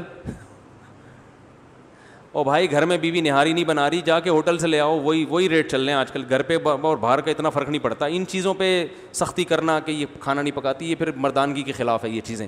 تو یہ جو معاملہ چل رہا ہے نا, دیندار عورت اس زمانے میں کسی کو مل جائے بہت بڑی اللہ کی نعمت ہے. آپ کو پتہ ہے جو بے پردہ عورتوں سے آج کل شادیاں ہو رہی ہیں, میں نیگیٹو سوچ نہیں رکھتا, میں نہیں کہتا کہ جو عورت پردہ نہیں کرتی وہ بری ہے, ایسا بالکل نہیں ہے. بہت سی عورتیں پردہ نہیں کرتی لیکن وہ اپنے شوہر سے وفا کرتی ہیں, ان کے کسی سے غلط تعلقات نہیں ہوتے, بہت سی ہیں, کسی پہ کوئی منفی سوچ نہیں پیدا کر رہا. لیکن ماحول اتنا خراب ہو گیا ہے کہ آج نکاح کے بعد شکوک و شبہات پیدا ہونا شروع ہو جاتے ہیں, کیونکہ آزادی اتنی ہو گئی, موبائل ہر ایک کے پاس ہے, فیس بک پہ ہر ایک کا اکاؤنٹ بنا ہوا ہے. تو اگر آپ کسی باپردہ خاتون سے شادی نہیں کرتے تو شیطان کو آج کل وسوسے پھیلانے کا موقع مل جاتا ہے. آپ کہیں یار جب اس کی شادی سے پہلے اتنے فرینڈ تھے تو پتہ نہیں شادی کے بعد ان فرینڈ سے ہو سکتا ہے سلام دعا ہو. یہ وسوسے آج کل شیطان پیدا کرتا ہے, غلط ہے, نہیں ہونے چاہیے لیکن ہوتے ہیں. میرے پاس کیس آتے ہیں نا, یار میری بیوی کے اتنے دوست تھے, میں نے شادی کر لی, وہ کہتی تو ہے کہ اب کوئی نہیں ہے, لیکن یار خود اپنے حرکتیں بھی تو ٹھیک نہیں ہوتی نا. اس کو پتہ ہوتا ہے جب میری اتنی فرینڈس تھیں ان سے میری دوستی ختم نہیں ہوئی ہے تو اس کو بھی اپنے فرینڈ سے دوستیاں ختم نہیں ہوئی ہوں گی. تو یہ اتنے شکوک شبہات آج کل میاں بیوی کے رشتوں میں دراڑیں پڑ گئی ہیں کہ الامان والحفیظ. اتنے شکوک, اس میں وہمی بھی ہوتے ہیں بہت سے جو بلا وجہ شک کر رہے ہوتے ہیں, اور بعض دفعہ ایسے ہوتا ہے کہ ہوتا کچھ نہیں ہے لیکن شیطان کو موقع مل جاتا, کوئی ایسا کام ہو جاتا ہے. اب لڑکی کے پرانے فرینڈ کا فون آ گیا, وہ بیچاری گھبرا گئی کہ میاں نہ دیکھ لے, حالانکہ وہ نہیں بات کرنا چاہ رہی, لیکن اس کی گھبراہٹ میاں نے ٹریس کر لی. میاں فون چیک کرتا ہے, فون کرتا ہے, ستار بھائی نکلتے ہیں, وسیم بھائی نکلتے ہیں, کلیم بھائی نکلتے ہیں. اب وہ 1000 قسمیں اٹھائے گی کہ بھائی میرا کوئی تعلق نہیں ہے, لیکن آپ بتاؤ شیطان کو موقع مل گیا کہ نہیں مل گیا؟ شیطان کہے گا بھائی اس کا تو کام ہے قسمیں اٹھانا, یہ تھوڑی مانے گی, اتنی نیک ہوتی کہ سچی قسم اٹھاتی تو پھر دوستی ہی رکھتی کیوں. تو یہ جو آج کل اتنا گند معاشرے میں پھیل گیا ہے جو کہ حرام ہے, غلط ہے, بدگمانی جائز نہیں ہے. اگر آپ کی بیوی بول رہی ہے کہ میرا اس سے کوئی تعلق نہیں ہے تو آپ پر یقین کرنا فرض ہے, لیکن ہر فرض کام کیا تھوڑی جا رہا ہے معاشرے میں. تو بہتر نہیں ہے کہ ایسی عورت سے شادی کرو جس میں یہ ٹینشن, بولو بھائی, ہو ہی نہیں. گھر میں رہی ہو, گھر سے باہر نکل کے آپ کے گھر میں بولو نا یار بھائی گھر میں ابا کی نگرانی میں پلی بڑی ہو کو, اور جو ہے اس کو دوستیوں کا پتہ نہ ہو کہ ادھر آ گئی, اس کے پاس ایسا کوئی مس کال نہیں آئے گی, کوئی فون نہیں آئے گا. تو یہ بہتر ہے, میں ایک فرض واجب نہیں کہہ رہا, یہ ہے نا. لیکن بیوی کی دیکھو, ہر شخص میں جب کوئی مرد کا رشتہ آتا ہے نا کہیں, تو لڑکی والے سب سے پہلے داماد کی ارننگ دیکھتے ہیں. دیکھنی بھی چاہیے کہ بھائی ہماری بیٹی کو ہمارے حساب سے کھلا پلا بھی سکتا ہے کہ نہیں سکتا. ایسا تو نہیں ہے کہ ہمیں ہی کھلانا پڑے, اس کو بھی پالنا پڑے, بچے کو بھی پالنا پڑے. تو سب سے پہلے داماد میں کیا دیکھی جاتی ہے؟ تنخواہ. اس کے بعد اخلاق, خاندان, بہت ساری چیزیں دیکھنی چاہیے. تو یاد رکھو جیسے داماد میں سب سے پہلے دیکھا جاتا ہے کہ اسٹیبل بھی ہے یا نہیں ہے, کیونکہ بیٹی دی جا رہی ہے نا تاکہ یہ پالے رکھے. اگر یہ خود پالنے کا محتاج ہو, یہ خود ایدی سینٹر میں پل رہا ہے, تو آدمی کہے گا یار ہم تو اس کو بھی پالنا پڑے گا کمبخت کو ٹھیک ہے نا. تو پہلے یہ دیکھا جاتا ہے بھائی یہ ہے کہ نہیں, یہ کتنی تنخواہ ہے, ہاں بھائی چلو تنخواہ تھوڑی ہے لیکن گزارا ہو جائے گا. اب اخلاق دیکھے جاتے ہیں اس کے, بھائی پیتا ویتا تو نہیں ہے, چھوٹے موٹے تو نہیں لگاتا. جتنے بھی پائپ والے ہیں نا, برساتی نالوں والے, ان سے کانٹیکٹ کیا جاتا ہے, بھائی آپ نے کبھی اس کو برساتی نالے میں بیٹھے ہوئے دیکھا تو نہیں ہے. اس قسم کے تمام تصدیق کرنے کے بعد اندازہ لگا لے بھائی یہ چھوٹے موٹے کبھی, کیونکہ اس وقت تو 3 پیس سوٹ اور ٹائی میں ہی آتا ہے نا, عام نارمل حالات میں کیا پہن کے گھومتا ہے یہ تو دوستوں سے پتہ چلتا ہے نا. اس وقت تو بڑا ڈیٹول سے نہا کے آیا ہوگا, تیزاب سے کلیاں کر کے آیا ہوگا, بڑا اچھا لگ رہا ہوگا. تو یاد رکھو داماد میں سب سے پہلے لوگ کیا دیکھتے ہیں, اس کی ارننگ, اس کے بعد باقی باتیں ہوتی ہیں.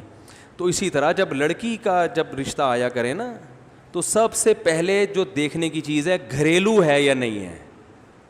نہیں آ رہی بات سمجھ میں, گھریلو ہے یا بولو بھائی نہیں ہے, گھریلو بچی ہے کہ نہیں ہے. باقی سب چیزیں ایجوکیشن اس کے بعد. لوگ یہ نہیں دیکھ رہے ہوتے کہ ہوم میکر ہے یا نہیں ہے, ہاؤس وائف بنے گی کہ نہیں. لوگ پہلے دیکھتے ہیں ڈاکٹر ہے کہ نہیں ہے. او بھائی تم نے علاج کرانا ہے تو کیا محلے میں ڈاکٹر ختم ہو گئے ہیں؟ ہر چیز کا ایک مقصد ہوتا ہے نا. کیوں؟ دیکھو آپ کو کنواں کھدوانے کے لیے بندے چاہیے. کام کیا ہے؟ کنواں کھدوانا ہے. تو مزدور آئے, 4 آ گئے, آپ کو ضرورت 1 کی ہے. ویسے تو اتفاق سے 4 کی مثال آ گئی, دیکھ لو آپ. خیر 4 مزدور آئے, آپ کو ضرورت کس کی ہے؟ 1 کی. اب آپ نے کہا یار میں نے کام, میرا جو بیسک کام ہے وہ کیا ہے؟ کنواں کھدوانا ہے.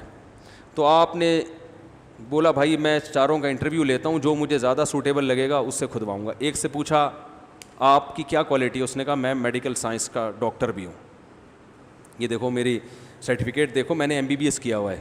آپ کہیں گے سر بڑی نوازش آپ کی, آپ اپنی کلینک کا نمبر مجھے دے دیں. کنواں کھدوانے کے قابل آپ, کیونکہ آپ کی باڈی سے پتہ چل رہا ہے کہ آپ علاج اچھا کر سکتے ہیں, کدال اٹھانا آپ کے بس کی بات نہیں ہے. دوسرے سے پوچھا, اس نے کہا میں بہت اچھا حکیم ہوں, چورن بہت اچھا بیچتا ہوں ہاضمے کا, اور بہت کچھ ہے, آپ کرو گے کام؟ بولے کہ بھائی تو جو مرضی ہے یار, تو حکیم ہے تو. تیسرا ہے وہ چرسی ہے, ہیروئن بھی پیتا ہے, چرس بھی پیتا ہے, گٹکا بھی کھاتا ہے, منہ سے بدبو آ رہی ہے, لیکن وہ کہتا ہے بھائی میرے اندر کوئی ہنر نہیں ہے, ایک کام ہے کہ میں جو دوسرے مزدور کنواں اگر 12 گھنٹے میں کھودتے ہیں میں 6 گھنٹے میں کھود دوں گا, 1 سٹا لگاؤں گا اور پھر دیکھو کام کیسے ہوتا ہے. آپ کہتے ہیں بھائی تجھے کتنے سٹے چاہیے مجھے بتا, تو 6 کے بجائے 3 گھنٹے میں کر دے, چرس کا انتظام تیرے لیے میں کروں گا. کیا خیال ہے؟ ایسا ہی ہوتا ہے نا, کیونکہ اس وقت جو آپ کو کام ہے نا, جو کام لینا ہے, اس کے لیے سب سے زیادہ سوٹیبل بولو بھائی یہ آدمی ہے. ہاں ایک مزدور ایسا ہے, چوتھا, وہ کہتا ہے بھائی میں ڈاکٹر بھی ہوں, میں اس فن میں نے PhD بھی کیا ہوا ہے, کوئی ڈگری ہے اس کے پاس, لیکن مجھے چونکہ جاب نہیں ملی تھی تو میں گڑھے بھی کھودتا ہوں, اور یہ 6 گھنٹے کہہ رہا ہے, میں بھی 6 گھنٹے میں کھود کے دکھاؤں گا. پھر آپ اس کو ترجیح دو گے. آپ بولو گے یار کام دونوں سیم کرتے ہیں, لیکن یہ ذرا پڑھا لکھا ہے تو معاملات میں اس سے کیا ہوگی؟ آسانی ہوگی. یہ امید ہے کام ایمانداری سے کرے گا اور زیادہ ٹینشن نہیں دے گا اور اخلاق سے بات کرے گا اور گند نہیں کر کے جائے گا, وہ پان اور نسوار کے اور وہ چرس کی بو نہیں آئے گی یہاں پہ. تو پہلے اصل کام دیکھا جاتا ہے کہ اصل کام لینا کیا ہے, اس کے بعد پھر یہ ڈگریاں یہ دوسرے نمبر پہ ہوتی ہیں.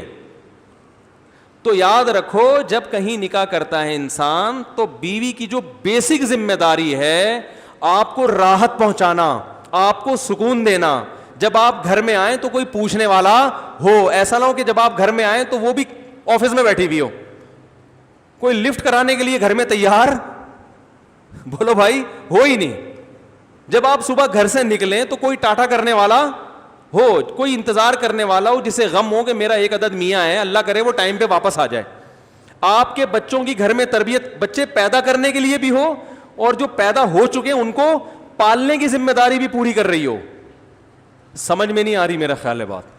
بھرپور طریقے سے ٹائم دے ان بچوں کو. اچھا ٹھیک, ہاں لے آئیں. تو آپ کو جو ہے نا کیا نام ہے, بچوں کو سب سے اہم چیز ہوتی ہے بچے. مائیں آج کل بچوں کو ٹائم نہیں دے رہی, ان کے پاس ٹائم ہی نہیں ہے.